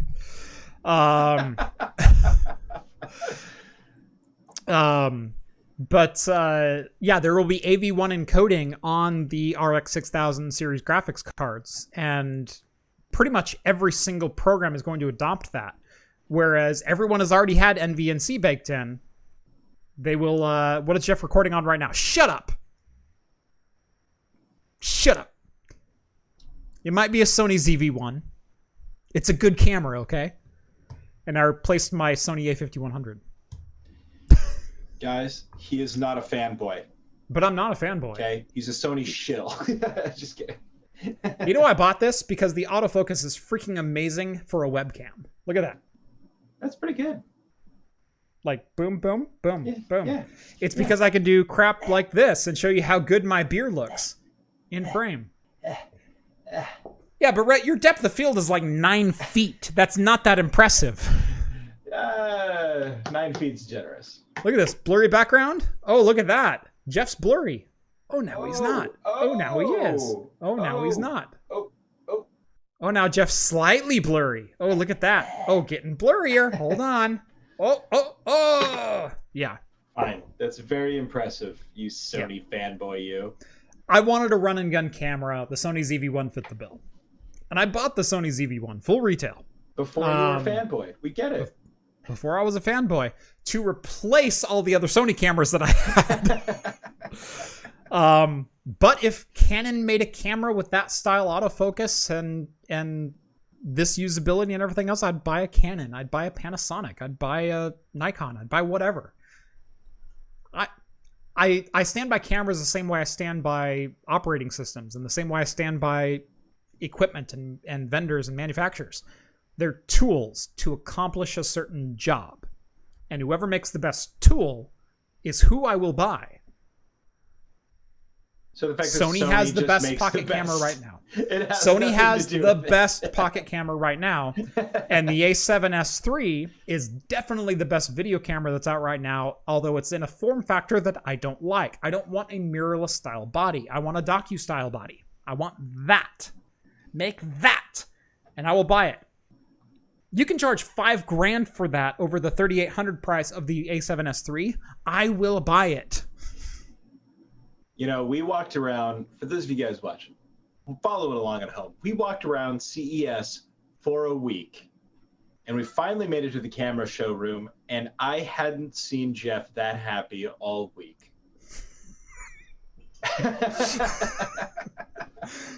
Walked by the Canon booth and all their cine glass. And he's got the reps like walking him through it as though he was walking out of there with something, you know? Oh, yeah. Oh, God, yeah. They had their 8 to 180 millimeter lens. Oh, I'm pretty sure I saw his pupils dilate when we were looking at lenses. you're not wrong. So for those who don't know, those playing the home game, I actually worked in a camera shop for about 2 years right out of college. And I sold glass. I sold lenses. And so Jeff circa early to mid 2000s, I got to play with every Canon L series lens out there and every Nikon, mega gold band glass and whatnot. And I became an absolute lens whore. Will love you long time for glass. That's me. Yeah. So I heard an old jazz guy one time. This just stuck with me. I'm not a camera By person. the way, we are way off the rails right now, and I don't really care. I'll make this quick, but I heard this old jazz guy, in every sense of the word, like you're imagining like Riker playing trombone on board the Enterprise, just to bring it full circle to Star Trek. Give me warp in a factor of 5, 6, 7, 8. Yeah, and somebody was showing off a camera lens to him, and his comment on it has always stuck with me as like the coolest. Like, hey, maybe I don't know what you're talking about, but I'm on board. And he said, "That is one fast piece of glass." No, that's a real thing because fast means large aperture, which means lets a lot of light in, which means fast shutter speed. Fine. So, my Sigma 18-35 is a fast piece of glass because it's an f1.8 all the way through. Oh, we got Ret Kitty on board. I'm gonna eat kitties. Nuke says he has a Nikkor 55mm f1.2. That is god tier glass. Oh. I've sold a couple of Canon 50mm f1.2s myself. We had a couple in and I sold them. And I also sold some of the original 1DS, some of the first full frame cameras that Canon had. They had the 1DS, and then later on they came out with the 1DS Mark II. So it was I want to say an 11.1 megapixel and a 16.7, if I'm remembering my specs correctly. But it was their first two professional camera bodies. And here's how old the specs are. There was also the 1DS, which was their sports photography. It was still a 1.3 crop, but it was somewhere between an APS-C and a full-frame camera. It was this weird middle ground, and it shot 8 frames per second. That was the sports photography camera of the day. My freaking ZV-1 shoots 20 frames per second. I've seen a Zeiss f0.7. Ooh. I've seen the Canon f095 or the 090, the 50mm 090. Canon Nifty 50 f1.4 is the fastest. That's a pretty good lens. I've owned one of those before. I also owned one of the original metal mount EF f1.8s. That was a great lens, pre-USM. Yeah, say for work lens chat tonight. Yeah. See, you guys got me started. See, the same guy that used that fast glass terminology, which made me think it was made up. And I'm sorry to all the camera enthusiasts. No, it's not made up. Out here. That's a. Yeah. I know now. I'm one of you now. Just kidding. But he also used the term sky piece to refer to a hat. So, that's why I thought fast glass was made up. Nope, fast glass is not made up. My best is a Samyang Rokinon 85 f1.4. I've owned that lens before. That is quite a good lens. I do have a 135 f1.8 Minolta MD mount in my collection. I'm trying to think of what else I have. I've got a Tamron 1750 f2.8. I've also got the Tamron 28 to 80 full frame f2.8. Which is a great lens. I've had a lot of good lenses in my day. I've had the Canon 24 to 105L. I had one of Sigma's EF 24 to 70 with the freaking 82 mil filter size on it. That was a beast of a lens, but an autofocus motor that got there by like Thursday.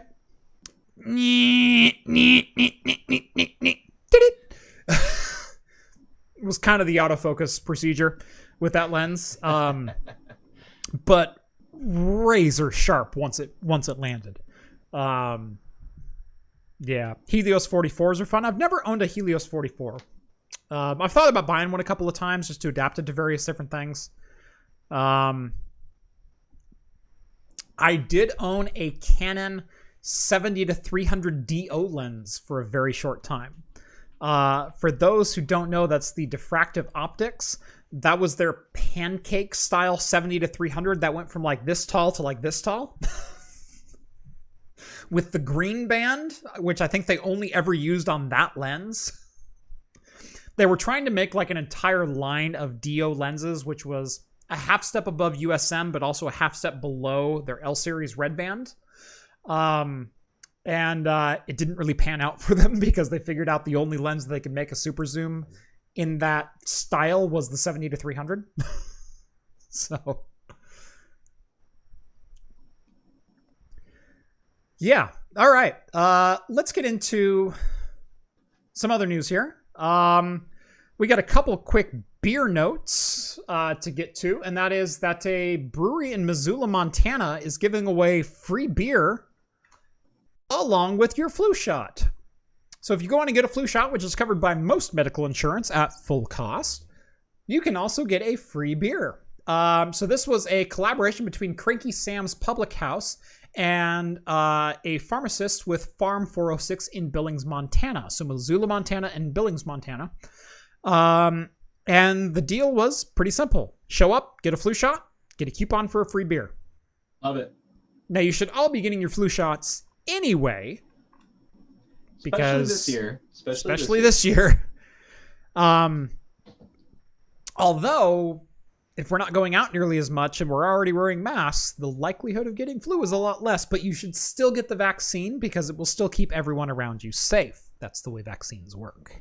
It's probably a good idea just in case. Right. I got mine. It was fast and easy. Yep. I have not gotten mine yet, but I will probably be going out this next week to do so. So, I will say anecdotal news from Australia is that the flu season for them, which happened 6 months before us because Southern Hemisphere, Northern Hemisphere, of course, naturally, was actually almost record lows for flu outbreak because everyone is wearing masks and taking precautions and doing the things they should to stop the distribution of viruses like the flu, like affluenza, like COVID-19. Yeah. Who would have known basic health keeps you safe? See, I had somebody in my life who, sorry, got to bring out the shaker because the dang kitty cat. Somebody in my life was like, oh, I'm just getting over something. It was a bad cold. Could have been the flu. I was laid up for like a week. I was like, how in the earth did you catch anything? Right. I haven't gotten sick in a year. I haven't been sick since like December. Yeah, same here. I literally don't think I got sick. No, I think it was November. I think for me it was September or October because I got done working in the outdoor season with a lot of people, and then I was home a whole bunch, and then I had a kid and was like at home, and then the pandemic hit. But it was like I'm thinking, you should be wearing a mask, you should be washing your hands, and you should be distancing. Mm-hmm. What did you not do to get laid up in bed for a week? Right. To catch something. Right. It's like, were you licking doorknobs? Yeah. Like, I was going to say, were you licking the bus stop flags? Right, exactly. It's like, what is the most touched object Sharing in my town? needles? I mean, what was going on? It's gotta be something. I was blown away. And they didn't understand why I was so floored, because I was like, look, I gotta go out into public. I'm working in a cramped office and all this sort of stuff. And even then, I don't think I'm gonna get sick. Like, I feel good. I got hand sanitizer. There's lots of soap everywhere to wash my hands. Everybody's wearing masks. We're all distancing and being smart. I don't expect I'm going to catch a cold for a long time. Now, I am noticing like allergy type stuff a little bit more. Like, this is something I never noticed before, since I haven't gotten sick, and I'm wondering if it's related. Beer, like I just had 2 Rainiers tonight so far. My face is plugged up. Does anybody else get that? And I swear it has to be because my immune system is just like, well, what are we going to do? Huzzah, let's fight this. We're so bored. I will say I have terrible allergies. My nose runs 9 months a year. Just right. Constant flow. Right. It's just, it is what it is. I've done Claritin, I've done Allegra, I've done all kinds of different seasonal allergy medications. My nose runs 9 months a year. Is what it is. Yeah. Well, regardless, if you are not able to like stay home and stuff, go get your flu shot. It's super easy and painless. And even if you don't have insurance, there's lots of affordable options. Like, look at your county health department. I know county. Well, Jeff doesn't live in my county, strangely enough. We're 3 miles apart. Yeah, right. I know. The same city, but my county, the health department has lots of options for people who are not covered or cannot otherwise afford a flu shot. Yes, and it's so easy and generally safe, and they have options for. And you know, if you can't get one, then the rest of us will get one so that you don't catch the flu. So, food for thought. Yes, it's like voting, which is also easier than ever this year, with all the early voting and vote by mail options. Yep.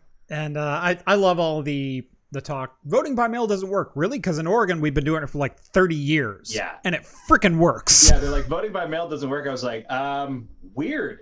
Like, we get like 30%. Yeah, everyone's like, you know, we only get 30% turnout, and we don't know why. Really, in Oregon, we get like 70%, and that's because we get our ballots mailed to us via the DMV. Yeah. If I have a license, I get registered to vote, and I get my ballot 2 months in advance, and I mail it in at my leisure. I have sometimes failed to update my address. I still get my ballot. Still get a ballot. Yes. Yeah. It's so easy here in Oregon, and it should be that way. And people are like, you get 30% voter turnout. It's like, well, that's because, you know, you got one polling station in your county of 2 million people. It's like, who's going to wait in line for that? If you can, you should encourage your local. Almost like that's deliberate. Yeah. God, strange. It's a whole rabbit hole here that we could go down. But I will say about that, I was really. But I'm not getting political. I'm not getting political. No, we're not. I'm just saying go vote. That's all I'm saying. Arnold Schwarzenegger did a really cool thing, and regardless of where you fall on the political spectrum, he came out and was like, "Yo, if keeping these voting areas and polling stations open is an issue of cost, pick the phone, call me, and I will fund every single one that you want to close." It's like, dude. What a badass. Yeah.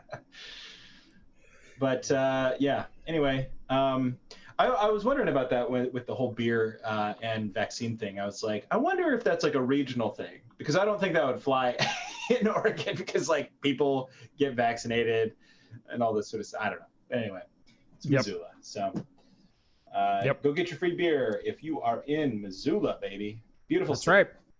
$5 donation from Denver. By the way, I missed this one a couple of minutes ago. Here's the Sony HTC 4800 fund. Oh, I wish. Oh, yeah. I wish. Oh. Well, you take that $5, you put it away. And in a year and a half, I'll have $650. Chain of trust by mail is not good enough. Yes, it is. Don't know what to tell you.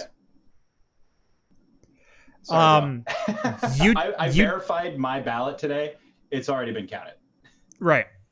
Yeah. If here's the deal: the chain of trust in the mail is better than the chain of trust between you and your neighbors. It's better than the chain of trust between most entities you deal with day to day.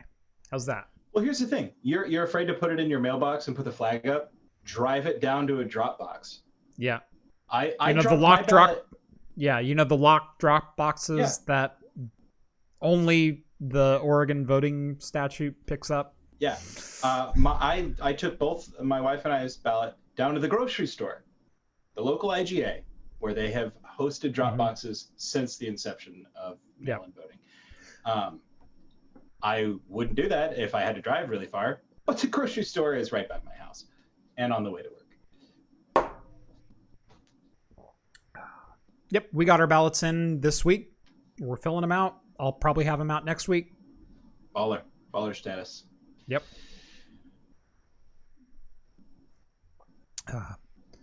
All right. Not political at all. Moving right along. Nothing political. So the Great American Beer Festival happened 100% virtually. And out of the 91 categories, Oregon won 22 awards. Within the Great American Beer Festival. Now, this is normally an in-person festival. This is normally a pretty large convention. This year it was obviously all virtual for various reasons. But there were 272 awards issued. Oregon, my home state, sorry, we're going to talk about Oregon a little bit here. Oregon took home 22 of them. Including a clean sweep in a couple categories, which is like, heck yeah. Surprisingly, not IPA. No, the age of IPA in Oregon's over. Thank God. Right. We're finally starting to dabble in some other categories. But there's some good stuff in here. Link down in the video description if you want to find out what breweries in your state won for whatever category. But we'll go ahead and look at Oregon here. Oregon won the #1 American-style wheat beer with the Whoop-de-Woot from Wild Ride Brewing in Redmond, Oregon. They have the top Belgian-style Abbey Ale, because of course we do. I'm actually surprised we didn't clean sweep Belgian-style Abbey. I'm really shocked. It was Monkless Belgian Ales in Bend, Oregon, won with the DeBell or Nothing. Ex Novo, the Pearl Haggard. I actually drank that one on the show probably about 2 months ago. One for the best Bohemian style Pilsner. Love it. I didn't know that was a category, but apparently it is. Yeah, well, they get niche. Right. Three Creeks Brewing out of Sisters, Oregon, a town with a population of 900 people, won the best fresh hop beer in America. Wow. How's that? Yo, I love Three Creeks Brewing too. With the Cone Liquor IPA. That's a good one. Yeah. And then Oregon took the gold in the Kolsch with obviously Freem with their Kolsch. Classic. Winning the gold. German style ale, Breakside with their Breakside Gose. Oh, that's my favorite Gose too. Isn't it good? Isn't it good? And kudos to John Shubin for introducing that to me at his tap house. Surprisingly enough, we only won the bronze in the pumpkin beers. So John was a little disappointed there, but Rogue Ales and Spirits, so he Rogue loves Brewing, his pumpkin beers. won with their Pumpkin Patch Ale, 3rd place. Apparently, Oregon is now the state of the specialty Saison, as we did a clean sweep in the Saison category. Farmhouse Cuvée from Alesong Brewing and Tasting Room in Eugene. Seeds of Infinity from Cold Fire Brewing in Eugene, which is a fantastic brewery. And then Obesience from Von Ebert Brewing in Portland. won gold, silver, and bronze in the special Saison category. So if you're a Saison fan, apparently Oregon is now the place to be. Yeah, I'm not, but I don't mind them. So let's do it. I'm down. Kolsch in Oregon, absolutely. Yeah. Oh, I don't know if I do a Saison month, but maybe a Saison week would be kind of fun. But Nicholas says Kolsch is in Oregon. Rogue makes an incredible Kolsch. And I'm actually surprised they're not on this list as having meddled, because their Kolsch is phenomenal. Yeah. Although Freem is what's really known for the Kolsch around here. And they did, in fact, take the gold. Yeah. So well, and see, right, and it always seems obvious to me, because a lot of people are like, Kolsch, what? That's a German thing. I grew up in a German town in Oregon. Right. So to me, it seems natural. I don't know how big of like a German settler like population there was in Oregon, but where I came from, like German beer and German culture and German heritage was like the standard. Yeah. They have German style buildings, and including having a German style amphitheater, as well as a convention center, as well as hosting an Oktoberfest every year. Yep. Yeah, and in fact, we have a German-style Glockenspiel that is the biggest in the world outside of Munich. So there you have it. Yep. Wait, FreeNAS is now not BSD. Sea Turtle. No. FreeNAS or TrueNAS is still BSD based, but they're also creating a new branch of TrueNAS called TrueNAS Scale, which is Debian based. And so they're expanding their original system with a new kernel. Their base OS, TrueNAS, TrueNAS Core, and TrueNAS Enterprise, which is now what used to be FreeNAS and TrueNAS, is still BSD based. And then TrueNAS Scale is Debian based, and is going to be a lot more friendly to a lot more technologies. In fact, that was a news item that I was going to include in here, but we kind of ran out of time, obviously because it's 10:03 with 2 news items to go. But TrueNAS Scale is aiming to be more of a general purpose and integrated based operating system. So you can use it with a lot more systems on the same thing. You can integrate it with KVM and VMware and Zen.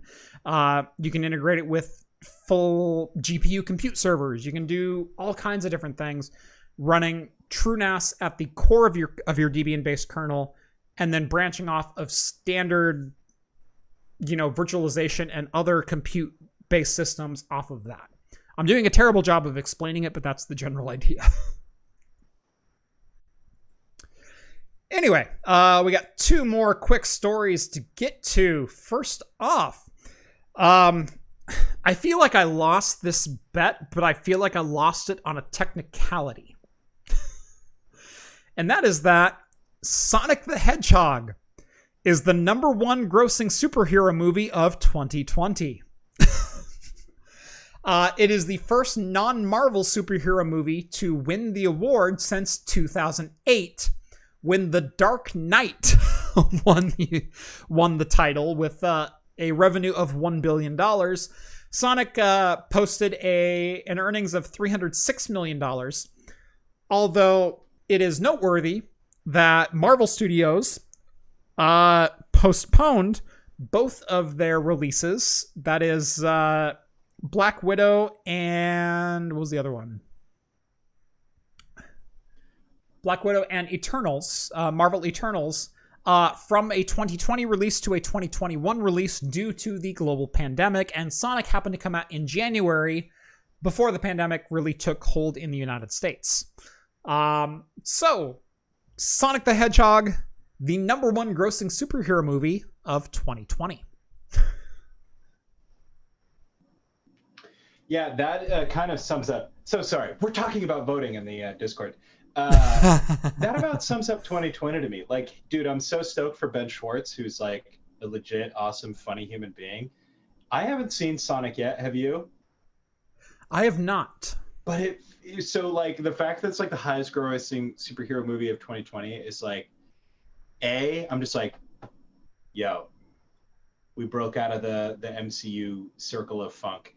but also how 2020 that it's Sonic that got literally nothing but crap leading up to its release. Including on this channel. Right, yeah. Call me skeptical as hell. Yeah. I mean, I think it honestly goes to show more that there just wasn't that many releases this year. And, there was a lot of stuff I think that MCU had planned on pushing this year that they pushed back. Maybe not in theaters per se, but yeah. Yep. Yeah.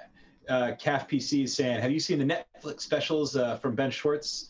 Yeah, they're really funny. Anybody who loves improv comedy should go check them out. They do long form improv, and it is like the best I've ever seen. It's so funny. Yes. Absolutely. All right, one last very quick news item to get to, and it's a Cyberpunk 2077 news item that dropped today. So one of the most anticipated games in the last couple of years, Cyberpunk 2077, made news for going gold. What was it, a week ago? I want to say it was last week that we announced it was going gold. That it is finalized. Production has been finalized. CDs are being stamped right now, and digital distribution is being seeded, and you will be able to buy it and download it on November 19th.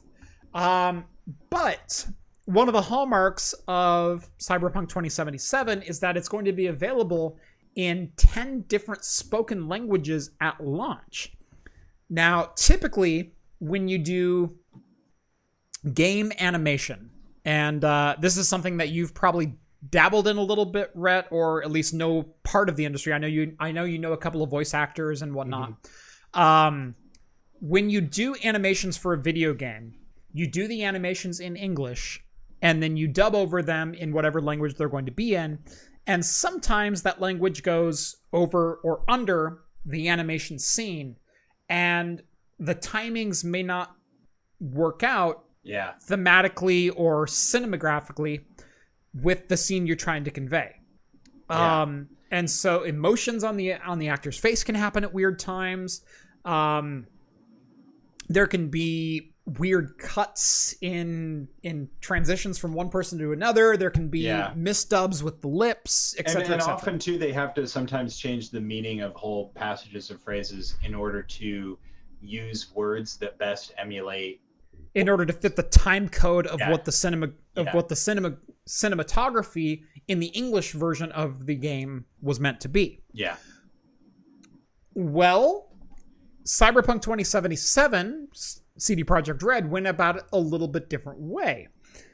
They let AI decide how to time the cutscenes and sync the lips for all 10 languages at launch. So all of the cutscenes, in-scene dialogue, in-game, every single character that has a line inside of Cyberpunk 2077 was lip-synced by AI. So basically, they played it the passage of dialogue that was going to be read by whatever character in the game, and the game decided the cut points for the cutscenes and what the lips should be doing and what facial expressions the character should be giving within that certain dialogue, based on cues that they can say, okay, get angry, or squint your eyes here, or do this or do that, change your emotion here based on the dialogue timing. And so at launch, all 10 languages are going to have fully cinematographed, AI-backed emotion and fully read cinematography inside of cutscenes and inside of player character moments. And that is freaking cool. Yeah. If it works. It's a really great use of technology. Well, in fact, you can see like kind of some of the demo that they have available in that article that Jeff just had pulled up. And I think they touch on it. It's like sometimes it doesn't look as expressive or emotive as it might otherwise, but at the same time, you're bringing in a much more accessible experience to the world, and that might mean a wider audience for your game. It might mean more money for your studio. Ultimately, I think this is a really cool move. I don't think that you're going to lose much. Right. at least it's not going to be anything huge, and it might not even be anything huge that they can't fix at a later date too, because it sounds like a lot of it's going to be procedural. It's going to be kind of like on the fly. So I don't know how accurate that is, but I might have just made that up. But regardless, I think it's a really cool, kind of a tech demo. Let's see where we can push the technology, because accessibility and languages are really important to games. Yes. And it might feel like it doesn't feel like a big deal to us Americans or native English speakers, because games are made for us. We're not, games look right to us. But imagine trying to pick up a game, in another country. You want to play it and you're from Poland or something, and it just looks wrong. It's going to be kind of a bummer. You're probably used to it, but come on, wouldn't you want it to be a little bit more of an experience geared towards you? This is a really cool way. Whatever your native language is, I think this is a great move by CD Projekt Red. Yeah. And a great use of technology to localize the game in a way that's really never been done before, unless it was purely animated for whatever native language they're pushing out there. Exactly. And to be honest, I don't remember another game that's done localized animations for cinematography like this. Yeah, I can't think of any. And some people are talking about isn't that what mocap's meant for? And I don't know if they mean for dubbing the other languages and stuff, but that's just a lot of extra work to have. Let's say you want to release in 10 languages. Here's part of this. None of the vocal animations were mocapped. Not a single one in CD Projekt Red. It was AI implemented. That's really cool. And so they didn't, for Keanu Reeves' character, they didn't strap mocap gear onto Keanu Reeves and then record him saying the English version, and then they're using AI to extrapolate to other languages. Keanu Reeves read his lines. They took pictures of his face and put him in as a character, and then they let AI decide how his face needs to move for whatever language he should be speaking. Cool. And that is freaking cool. Yeah. And again, that's creating less work for somebody like Keanu Reeves. It's making him more accessible for games in that way. It's creating less work for the studio in general. I don't know. Maybe I'm coming at it from the wrong way, and maybe ultimately I'll eat my shorts. Everybody knows I don't buy games at launch, so I will be able to watch the news unfold in real time. And you got to throw me under the bus for that No Man's Sky again, don't you? I bought No Man's Sky at launch too, though. So it was No Man's Sky and Red Dead Redemption 2. Yeah, but you knew what you were getting at launch. Yeah. You want to go there again? So Epos Vox replied, and he says he hasn't tallied it lately, but he just added 180 terabytes to his collection, and he's closing in on a petabyte of usable storage. It's a really bad word. It's a horrible sounding word. Petabyte? Mm-hmm. It's a good word. It's a very good word. There's a lot of jokes to be made. Anyway. This is cool. So I'm excited to see how it unfolds. I think anything that pushes technology, especially as it relates to games, I'm always excited to hear about that. All right. I just got a super chat. Hold on. Where's it at? There it is. Big Spoon. Kraft, please make my Discord username on your Discord Bite My Bits green, as discussed and agreed upon in the lawsuit. Mr. Spoon, you were not named by name in the lawsuit. In fact, I read the dissertation from the judge on air, and I have no such agreement in my disclosures as to make your name Bite My Bits green. From here henceforth, you will be required to have Patreon red as your color, unless you subscribe to the float plane, which will get you float plane blue. There's also the option of expensive idea shill green, but that is a very exclusive tier, only owned by one current Discord member. And it takes a lot more than a couple dollar donation a month to get that exclusive tier. So what's the lawsuit? Jason improperly used my name and likeness in a number of videos, and I was forced to take him to court. We finally settled on April 1st of this year, and I really can't speak any more on the matter.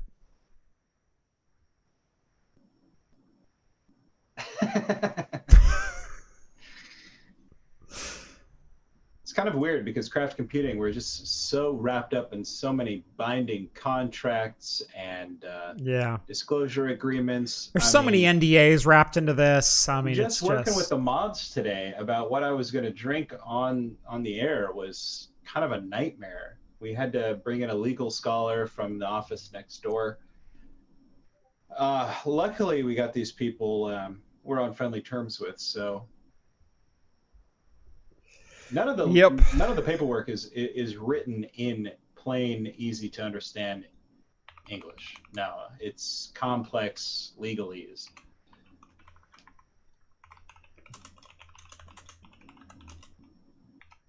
Carl Brown says No Man's Sky is good now.